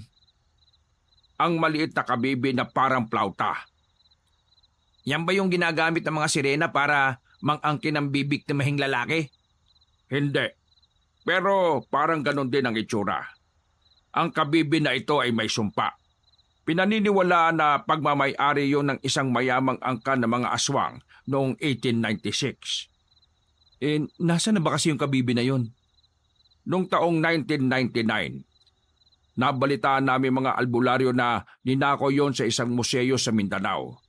Dinala sa Maynila at ngayon ay narito na sa probinsya natin. At base sa mga source ko na kapwa ko rin albularyo, isasalang sa auction ng kabibi sa darating na Biyernes. Yon ang hinahanap ng mga aswang dito sa atin. At sa oras na makuha nila yon, Ano po mangyayari? gagamitin nila yon sa kasamaan. Kayang kumontrol ng tao ang kabibi sa oras na marinig ang tunog na lalabas doon. Ang kabibi na yon ay nagtataglay ng pinakamataas na level ng hipnotismo. Yon ang ginagamit ng mga aswang noong panahon ng mga Kastila. At nasisiguro ko na kapag napasa kamay nila ang bagay na yon, katapusan na naming mga albularyo at mga manunugis. Pati na rin ang mga antingero. Kapag nangyari yon, wala namang magtatanggol sa mga tao dito sa probinsya natin. Ano po bang paraan para hindi na nila magamit ang kabibe? Kailangang basagin ito gamit ang kulay pilak na punyal. Sa lalong madaling panahon, dapat tayo makakuha ng kabibe. Aswang lang ba makakapagpagana kung ano man ang abilidad ng kabibe? Oo, ang mga aswang lang. Dahil sa simula pa lang naman, kanila naman na ang kabibe. Pero sa mata ng tao, isa lang yung sinaunang bagay na pilit nilang pinapatungan ng halaga ng pera. Wala silang kaalam-alam kung anong peligro ang dala ng bagay na yon. Kailangan natin malaman kung saan gaganapin ng auction, Omar. Ihanda mong lahat ng pera na meron tayo. Kung kinakailangan na nakawin natin ang pera ni Papa, gawin natin yun. Paano ko gagawin yun, sir? Driver niya lang ako. Di naman ako abogado niya. Ay, oo nga pala. Napakamot sa ulo si Harry. Dismayado siya sa pagiging lutang niya. Kung hindi tayo makakasali sa auction, pepwersahin natin kunin ang kabibi sa kasagsagan ng event na yon. Isasama ko na ang lahat ng kakilala kong manunugis at antingero dahil nasisiguro ko na may mga aswang ding sasali sa auction. Mang Darius, anong kailangan namin gawin para may maitulong kami? Sa sitwasyon natin, ang tanging niyong magagawa ay gamitin na ninyong lahat ng armas na meron kayo. Sa gagawin natin, mukhang hindi magiging madali ang lahat. Bukod sa mga aswang, pwede rin nating makalaban ng mga sindikatong pupunta roon. Maraming mabibigat na tao, mga halangang kaluluwa na kayang-kaya rin pumatay. Isang malalim na buntong hininga na naman ang ginawa ni Harry. Nakahawak siya sa kanyang sentido. Bigla na lang sumakit ang ulo niya sa kakaisip kung ano ang pwede nilang magawa. Sa mga sandaling yon, ay doon na muna sila nagpalipas ng oras. Nakatambay lang sila sa bakuran. Malamig na ang simoy ng hangin kaya humiram muna sila ng jacket kay Mang Darius. Malalim ang iniisip nila, lalong-lalo na si Harry. Hindi pa rin kasi nawawala sa utak niya ang kanyang ama. Hindi niya mapigilan na isipin kung ano nga ba ang nangyari kay Don Marcos. Iniisip mo pa rin ba ang tatay mo? Sir, ang galing mo. Paano mo naulaan? Sinong hindi makakahula? Tingnan mo yung mukha niya, oh. Malapit nang umiyak eh. Kahit naman naging masama ang tatay ko, siya pa rin ang pamilya ko. Ang pamilya, tinuturing kang pamilya. Ang tanong, pamilya ka ba para sa kanya? Hindi, di ba? Kailangan mo nang tanggapin na tapos na ang mission mo para kumbinsing magbago si Don Marcos. Sarili mo naman ang isipin mo. Gumiti na lamang ng pilit ang binatang si Harry. Pero ang totoo, nakakaramdam pa rin siya ng lungkot. Hindi niya kasi maisip na mag-isa na lang siya sa buhay. Sir, eto, suggestion lang naman to ha. What if gamitin natin si Don Marcos para makasali tayo sa auction? Omar, hindi nga makausap na maayos ang taong yun. Paano natin makukumbinse yun? Suggestion lang naman sir eh. Hindi tayo sasali sa auction. Focus tayo sa plano ni Mang Darius. Maya-maya lamang ay pumasok na rin sila sa loob para makapagpahinga. Kinabukasan ay tinanghali na rin sila ng gising. Pagbangon nila ay wala na si Mang Darius sa higaan. Nang dumungaw sila sa bintana, nakita nilang may mga kausap ng tao ang matanda. Nang umalis sa mga yon, ay sa kanila nilapitan si Mang Darius. Sino po yung mga yon? Mga manunugis at yung isa, antingero. Nagpadala ako ng sulat sa mga pinuno nila para masimula na ang plano sa Biyernes. Ganun po ba? Siya nga po pala. Babalik po kami sa mansyon ngayon. Magbabakasakali kami na wala na mga aswang doon. Kukunin po sana namin yung armas na nakatago sa ilalim ng kama ko. Hahanapin ko rin sa mansyon kung saan inilagay ni Papa yung mga armas niya. Oy sige, mag-iingat kayo ha. Matapos makapag-almusal ay lumarga na rin sila. Pagdating nila sa mansyon, wala na ang bangkay ng mga tauhan ni Don Marcos. Hindi nila alam kung saan napunta ang mga yon. Kahit isang bangkay ay walang natira. Baka kinuha nila lahat para meron silang makain. Sa amin sa Kapis, Ang ginagawa ng mga aswang kapag may nakikita silang bangkay pagkatapos ng gera ng pulis at rebelde, kinukuha nila para kainin din. Baka nga ganun din ang ginawa nila. Maganda na rin yun, para wala na tayong i-dispatch ang mga katawan. Tara, pumasok na tayo. Naglakad na sila papasok ng mansyon. Dumiretso sila sa kung saan naroon ang lagusan patungong underground. Pagdating nila roon, wasak na rin ang pindutan. Agad na nabahala si Harry sa inabutan nila. Ay baka nakuha na ng mga aswang ang kanyang ama. Napansin ni Lindo na parang bumakas ang lungkot sa mukha ni Harry. Inakbayan siya nito at inalog-alog ng kaunti. Tama na rin siguro yung nangyari, tol. Kasi habang nandito siya sa mundo, parami lang ng parami ang mga masasama niyang ginagawa eh. Oo, tama ka. Siguro nga ganun na lang talaga ang iisipin ko. Nilisan na rin nila ang silid na yon at tinungo na rin nila ang silid ni Harry. Lahat ng baril na naipon ni Harry ay kinuha na nila. Kagabi ko pa ito gustong itanong eh. Saan mo nakuha ang lahat ng ito, sir? Tuwing bibigyan ako ni Papa ng pera, bumibili ako ng baril. Bata pa lang ako gusto ko na magkolekta ng totoong baril.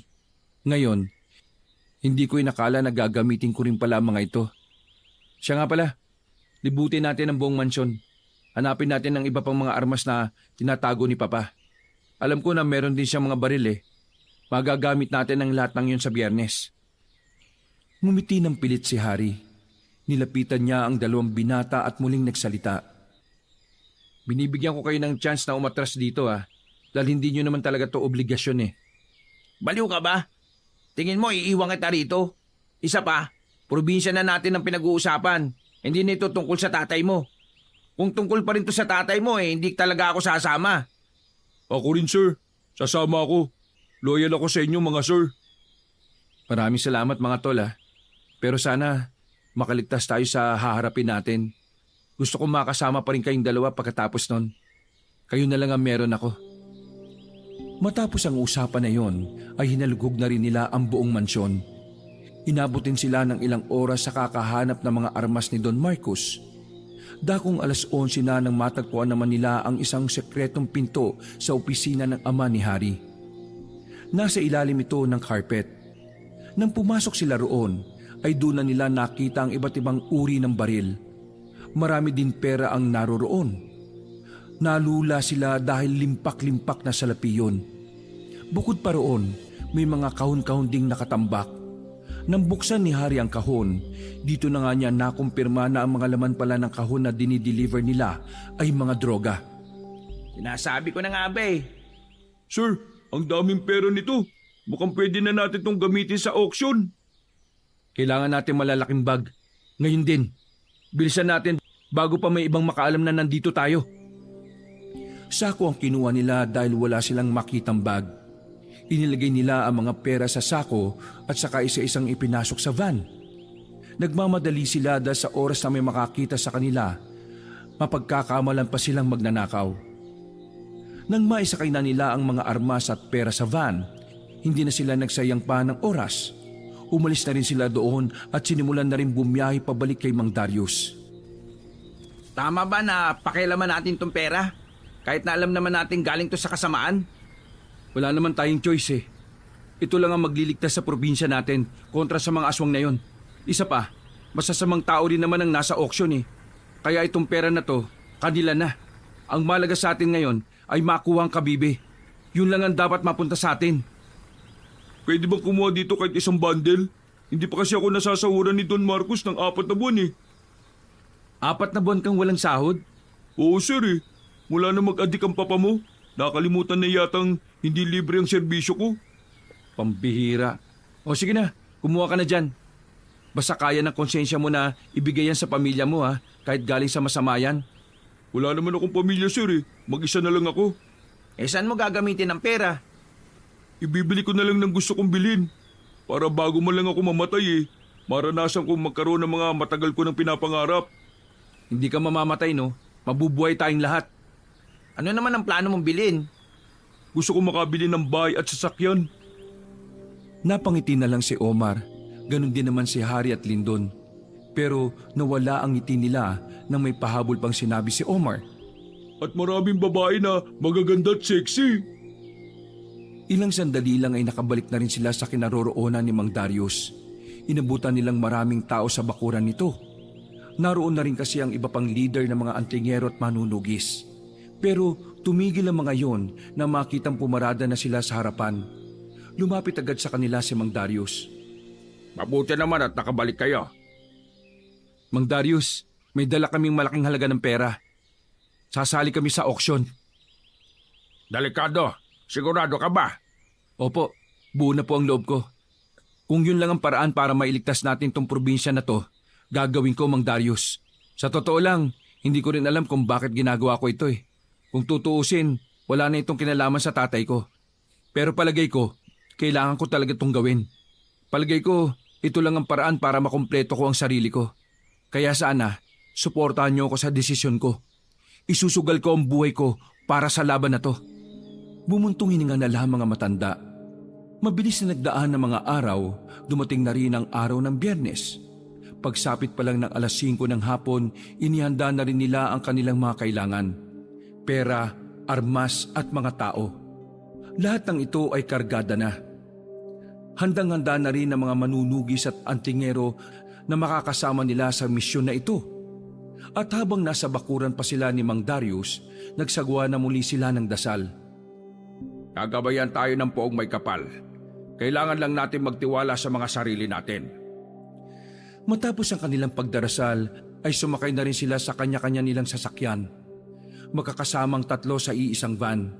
Habang sila Mang Darius naman ay may mga sarili ding sasakyan. Habang nasa biyahe, ramdam ni Hari ang kaba sa dibdib niya. Ito ang unang pagkakataon na sasabak siya sa malaking gulo na maaring ikamatay niya. Pero desidido na talaga ang binata.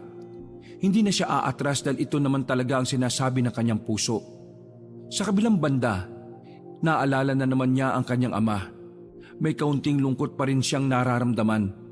Pero palagi niya lang iniisip na mainam na rin na wala ang matandang yon. Nang sa ganon, wala na itong mapirwisyong tao.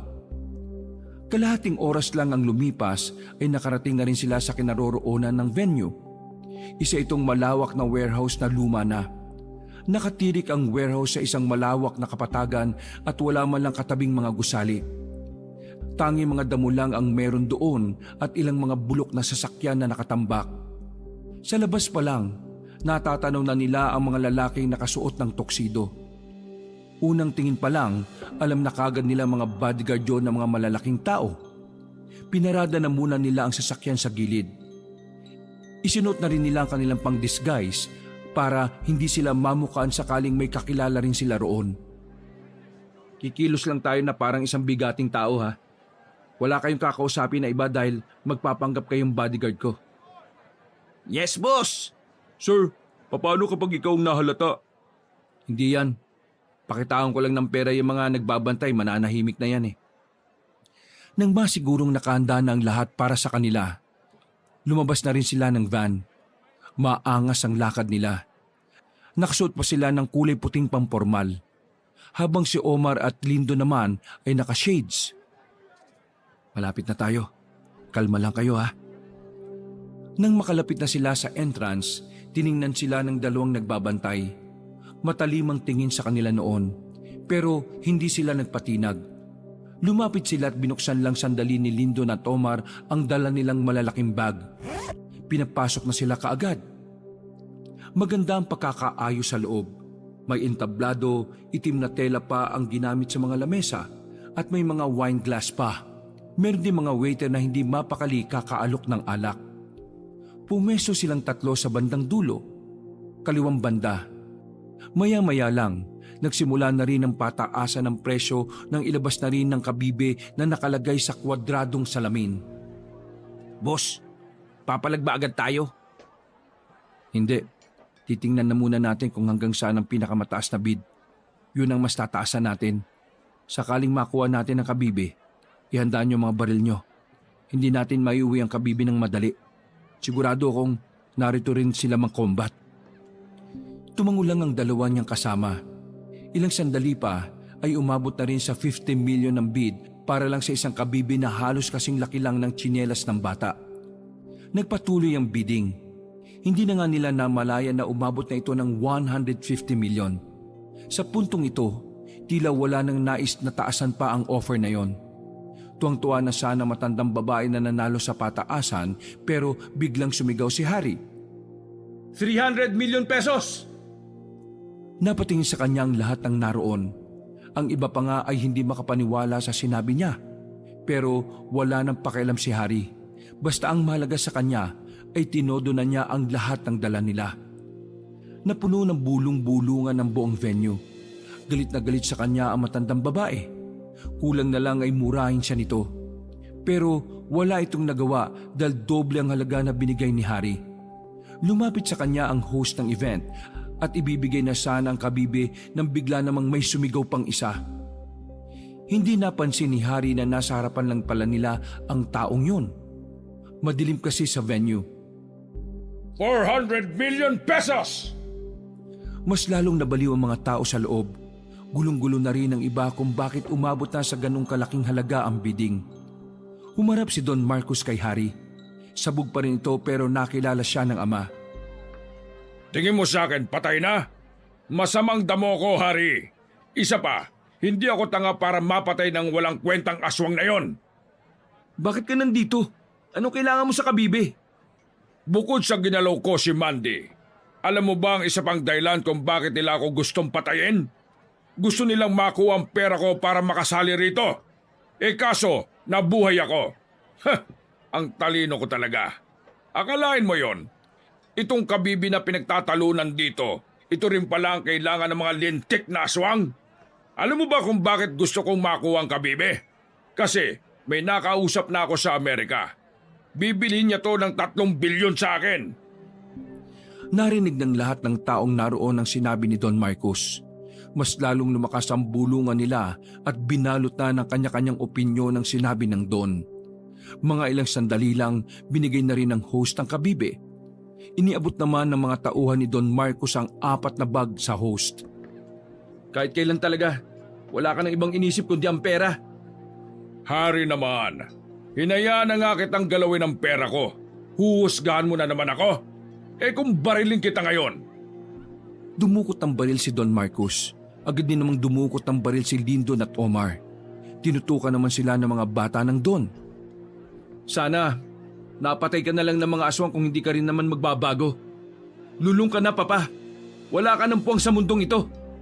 Ikaw ang walang puwang sa mundong ito dahil wala ka namang ambag sa lipunan. Kailangan mong ibigay sa akin ang kabibe, Papa.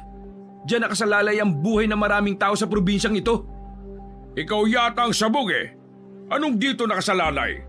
Anong gagawin ng mga tao rito sa kabibe na ito? Kakainin? Ang tigas-tigas nito? Nagtawanan ng mga tao at habang nagdadaldalan sila, hindi nila namalayan na ang mga aswang ay nakapasok na rin pala. Ang iba ay nagpanggap ding kasali sa auksyon. Hindi mo naiintindihan, Papa. Kapag nakuha ng mga aswang ang kabibe na yan, kaya nilang kontrolin ng mga tao kapag pinatunog na nila yan. Kaya nakikiusap ako sa'yo. Ibigay mo na yan sa akin. Kasi kung hindi, ayoko nga. Kaya manigas ka. Naglakad na paalis si Don Marcos na dala ang kabibe. Nakatutok pa rin ang mga baril ng mga tauhan nito kina Harry. Nang malapit na sila sa entrance, bigla na lang isang lalaki ang tumayo at lumapit kay Don Marcos. Sinaksak nito ang Don. Pero pinagbababaril naman ang lalaki ng mga kasama ni Don Marcos. Hindi naman maluba ang tinamong sugat ni Don Marcos dahil sa braso lang naman ito tinamaan. Pero ang pangyayaring yon ay tila naging mitya ng gulo sa loob ng venue. Lahat ay dinaan na sa dahas ang pagnanasa na makuha ang kabibe. Meron ng barilan hanggang sa nabitiwan na rin ang kabibe at nasipa-sipa na. Nasaan na yung kabibe? Sir, nakita ko. Naroon. Nasa ika-6 na lamesa mula rito. Sa ilalim. Gumapag sila palapit doon. Sinamantala nilang nagkakagulo ang mga tao nang makuha na nila ang kabibe. Pasimple silang bumalik. Hinanap nila ang isa pang daan na pwede nilang labasan. Pero pagtayo nila, niratrat sila ng bala ng mga tauhan ng Don. Nakasabay na rin ang iba pang nasa auction na meron ding baril. Mabuti na lang ay mabilis silang nakapagtago sa mga malalaking drum. Mauna na kayo, sir. Ako nang bahala sa mga ito para hindi na sumunod. Hindi! Sasama ako rito. Mauna ka na, pre. Ha? Paano kayo?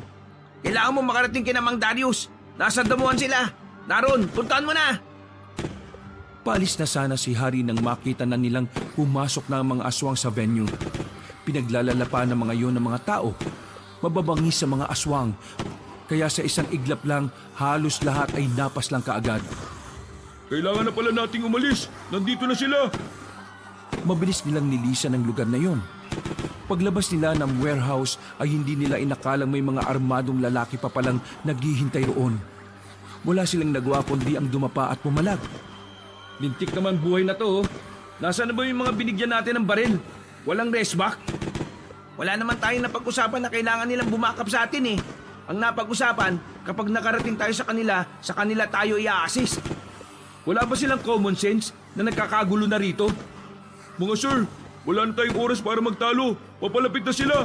Tapos may mga aswang pa sa loob ng warehouse. Doon tayo dumaan. Mas malapit doon para makarating tayo sa van. Mabilis silang gumapang patungo sa mga sasakyan na nakatambak. Nang subukan nilang tumayo, tinamaan si Omar sa balikat. Dahil sa sugat nito, mas lalo tuloy nilang naakit ang mga aswang. Bilis! Huwag niyo ko intindihin! Tumakbo sila ng mabilis hanggang sa marating na nga nila ang van. Pagpasok nila sa loob ay agad nilang pinaandar ang sasakyan. Kita pa nilang lumapit pa ang mga armadong lalaki sa kanila. Pinagbababaril sila kaya nagkanda basag-basag ang mga salamin. Natigil ang mga yun nang biglang dumating na naman ang mga aswang. Sinamantala nila ang pagkakataon para makaalis. Ang kaso nga lang, biglang pumutok ang gulong nilang nasa harapan. Yung pala, binaril na rin ng mga aswang ang gulong nila para hindi sila makaalis. Lumabas sila ng sasakyan at balak na lang sanang tumakbo papunta sa damuhan. Pero biglang lumitaw ang mga aswang sa paligid. Bakit ba kasi hindi nalang sumama si Mang Darius eh? Para nabasag na niya tong kabibi kagad. Hindi ka ba nakikinig? Hindi siya pwedeng sumama dahil mas magiging agresibo ang mga aswang sa auction. Huwag na tayo magtalo, sir. Napapalibutan na nga tayo eh. Wala mo na magpapaputok. Magkakadikit lamang silang tatlo habang nasa harapan nila ang mga aswang. Naglalaway ang mga yon. Gigil na gigil sa kanila. Ilang sandali lang din ay dumating na rin ang mag-amang Combat at Mandy. Sir Harry, bakit mo to ginagawa? Akala ko ba hindi ka katulad ng ama mo? Anong ibig sabihin nito? Ang ginagawa ko hindi na tungkol sa tatay ko. Tungkol na ito sa kapakanan ng buong probinsya. Mandy, niloko mo rin ako eh. Matagal nyo na palang binabalak na makuha ang kabibe para kontrolin ang lahat ng tao rito. Masama rin ang hangarin ninyo. Kaya hindi ko hahayaan na magtagumpay kayo sa masama nyong binabalak. Wala kang alam kung ano ang pinagdaraanan naming makuha lamang ang bagay na yan. Kung gusto mong mabuhay, ibigay mo sa amin ang kabibi na yan. Kung mabubuhay man ako na kayo ang kumukontrol sa sarili kong katawan, mas pipiliin ko pang mamatay ngayon. Kaya pasensya ka na, Mang Combat. Pero magkakamatayan tayo ngayong gabi. Kung yan ang gusto mong mangyari, wala na akong magagawa. Isasama na kita sa mga dapat pabura. Hindi dapat ako nagtiwala sa iyo, Sir Harry. Masama ka rin palang tao. Hindi mo maintindihan ang ginagawa ko kasi kahit kailan, hindi mo naranasang maging tao, Mandy. Totoong may malasakit ako sa'yo, pero hindi ko inakala na ganito pala kayo. Mga aswang na walang ibang iniisip kundi ang pagharian ng probinsyang ito. Hindi na nagsalita sila Mang Combat. Wala na ring sinayang na sandali ang tatlo. Pinaulan na nakagad nila ng bala ang mga aswang gamit na ang matataas na kalibre ng baril. Pero mabibilis at talaga namang maliliksi ang mga aswang. Wala silang matamaan. At sa mga sandali ding yun ay para silang nakakaramdam ng hilo. Tingin ni Hari may ginagawang kakaiba ang mga aswang para mawala sila sa wisyo. Hanggang sa nabitiwan na lamang nila ang baril at napaupo na lamang sila sa gilid ng van. Muling lumapit sa kanila ang mga aswang. Agad na kinuha ni Mang Combat ang kabibe. Tumatawa pa ito ng malakas na parabang nababaliw. Sa wakas, napasa kamay na rin natin ang mahiwagang kabibi. Matutupad na matagal natin pinapangarap. Mapapasa atin na ang probinsyang ito. mababawi na natin kung ano ang nawala sa atin. Ibalik mo sa akin yan. Nakikiusap ako sa iyo. Hindi ka nagtagumpay, bata. Kaya hanggang dito na lang ang kabayanihan ninyo. Nasa aktong patutunugin na sana ni Mang Kombat ang kabibe nang biglang may tumarak na palaso sa bandang balikat nito. Naalarma ang mga aswang nang marinig nila ang sigawan naman ng mga manunugis at antingero. Sa puntong ito, kita nilang tila na bahala ang mga nilalang na yon. Muling tinamaan si Mang Kombat ng palaso sa kamay, dahilan para mabitiwan nito ang kabibe.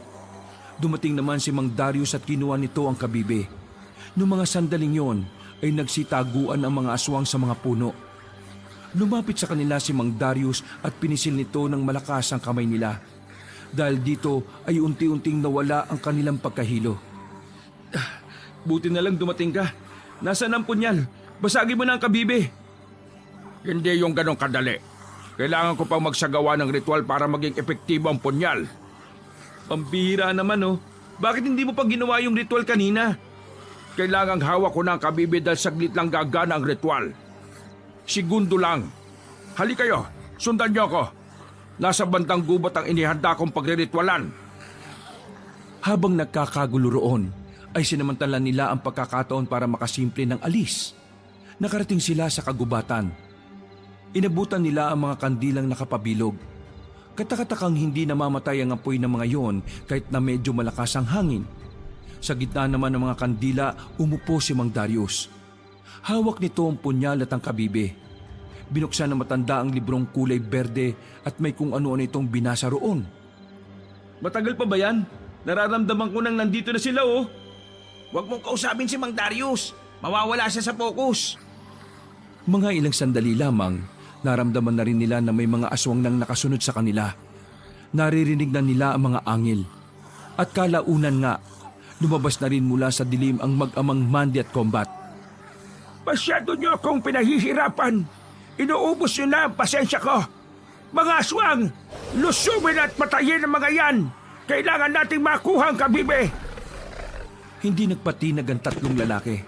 Pinagbababaril nila ang lahat ng aswang na magtatangkang lumapit. Sa puntong ito, pinagagawa na nilang patama ng mga yon. Pero may mangilan-ngilan na ring nakakalapit sa kanila.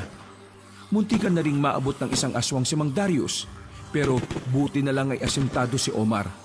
Nakapalibot silang tatlo sa albularyo habang nagpapaulan sila ng bala. Nakaluhod pa nga ang isa nilang tuhod. Malapit na yata maubos ang bala ko. Ako rin sir. Anong gagawin natin? Lalaban tayo kahit na ikamatay natin. Hindi tayo pwedeng tumigil. Kailangan matapos ni Mang Darius ang ritual. Lumipas pa ang ilang minuto, tuluyan nang naubos ang kanilang bala. Pampalo na lang ang silbi ng hawak nilang mahahabang baril. At sa puntong ito, si Mang Kombat na ang nakalapit sa kanila. Kinalaban nila matandang aswang. Habang si Mandy naman ay nagtatangkang makalapit kay Mang Darius. Buti na lang ay nasunggaban nito ni Omar. Pinagsasapak ni Omar ang babaeng aswang. Pero dahil mas malakas ito sa kanya, hindi rin siya umubra. Binalagbag ng mag-ama ang tatlong binata. Pero bago pa makalapit ang mga yon kay Mang Darius, dumilat na ang albularyo. Kinuha na nito ang kabibi at ang punyal. Kombat, katapusan mo na ngayon. Katapusan na ng inyong lahi. Wag! Wag mong gawin yan! Pakiusap, wag! Wag-wag inyong mukha niyo. Malakas na sinaksak ni Mang Darius ang kabibi para itong salamin na kagad na nabasag. Dahil sa ginawa na matanda, unti-unting kumukulubot ang mukha ng mag-amang aswang. Hanggang sa maya-maya lang ay tuluyan na nga silang nanigas at bumagsak sa damuhan. Natalo na natin ang mga aswang. Ligtas na ang probinsya natin. Bumuntong hininga na lamang si Hari. Hapong-hapo na sila. Noong mga sandaling yon, inakala nila na tapos na ang gulo. Pero laking gulat na lamang ni Hari nang biglang lumitaw si Don Marcos sa gilid. May hawak na itong itak. Akmang tatagay na nito si Hari pero nakailag ang binata kahit sugatan. Walang hiya kang tao ka. Bilyon na sana ang pera ko ngayon. Pero dahil sa'yo, naging bato pa. Papatayin kita! Tinagataga nito si Hari. Ilang beses namang umilag ang binata pero sa huli, nadapa na rin ito. Akmang tutuluyan na siya ng kanyang ama nang biglang pinukol ni Mang Darius ang punyal. Tumama ang patalim sa dibdib ni Don Marcos na naging dahilan para bumagsak ito. Walang iya ka. Kinasusok lamang kitang tao ka, Hari.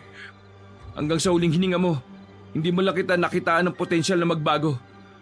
Paalam, Papa. Kailangan mo nang mawala para mabawasan ang masasamang tao sa mundong ito. Hindi rin tumagal ay nalugutan na ito ng hininga. Aminadong nalungkot si Hari sa nangyari sa kanyang ama. Pero hindi rin niya pwedeng palagpasin ang lahat ng ginawa nito sa kanya, sa iba at sa mga taong inabuso nito. Nakamit nila ang tagumpay sa labanan na iyon. Hindi natuloy ang balak ng mga aswang na maghari sa lupain ng mga tao. Marami ang mga nagbuwis ng buhay. Marami ang kinailangan mawala para muling makamit ang kapayapaan. Makalipas ang 6 na buwan, hindi na talaga binalikan ni Hari ang mansyon. Kahit na pamana sa kanya yun ng kanyang ina, wala na siyang dahilan para manirahan pa roon. Marami na kasing pangit na alaala ang naroon. At kung hindi siya aalis roon, para na rin siyang namumuhay sa pangit na nakaraan. Sa ngayon, nasa baryo na rin siya kung saan nakatira si Mang Darius. Simple lamang ang pamumuhay niya roon. Malayong malayo sa karangyaan na kanyang kinamulatan. Pero kahit na ganoon, masaya siya dahil dito na niya natagpuan ang tunay na kapayapaan. Anong oras mapupunta si Lindon at Omar? Para naman makapagsimula na rin ako magluto rito. Ang sabi kasi nila tutulungan nila ako magluto ng sisig para maaga tayo makapag-inom mamaya. Papunta na po yun. Ito talaga si Mang Darius Inom na Nauna namang tumakas kapag lasing na. Nagtawanan na lamang silang dalawa. Sa ilang buwan na nilang makakasama, para na rin si Darius ang tinuturing niyang pangalawang ama at sa kanyang bagong pamilya na tinuturing. Masaya siyang hinaharap ang bawat umaga na wala nang iniisip pang problema. Wakas,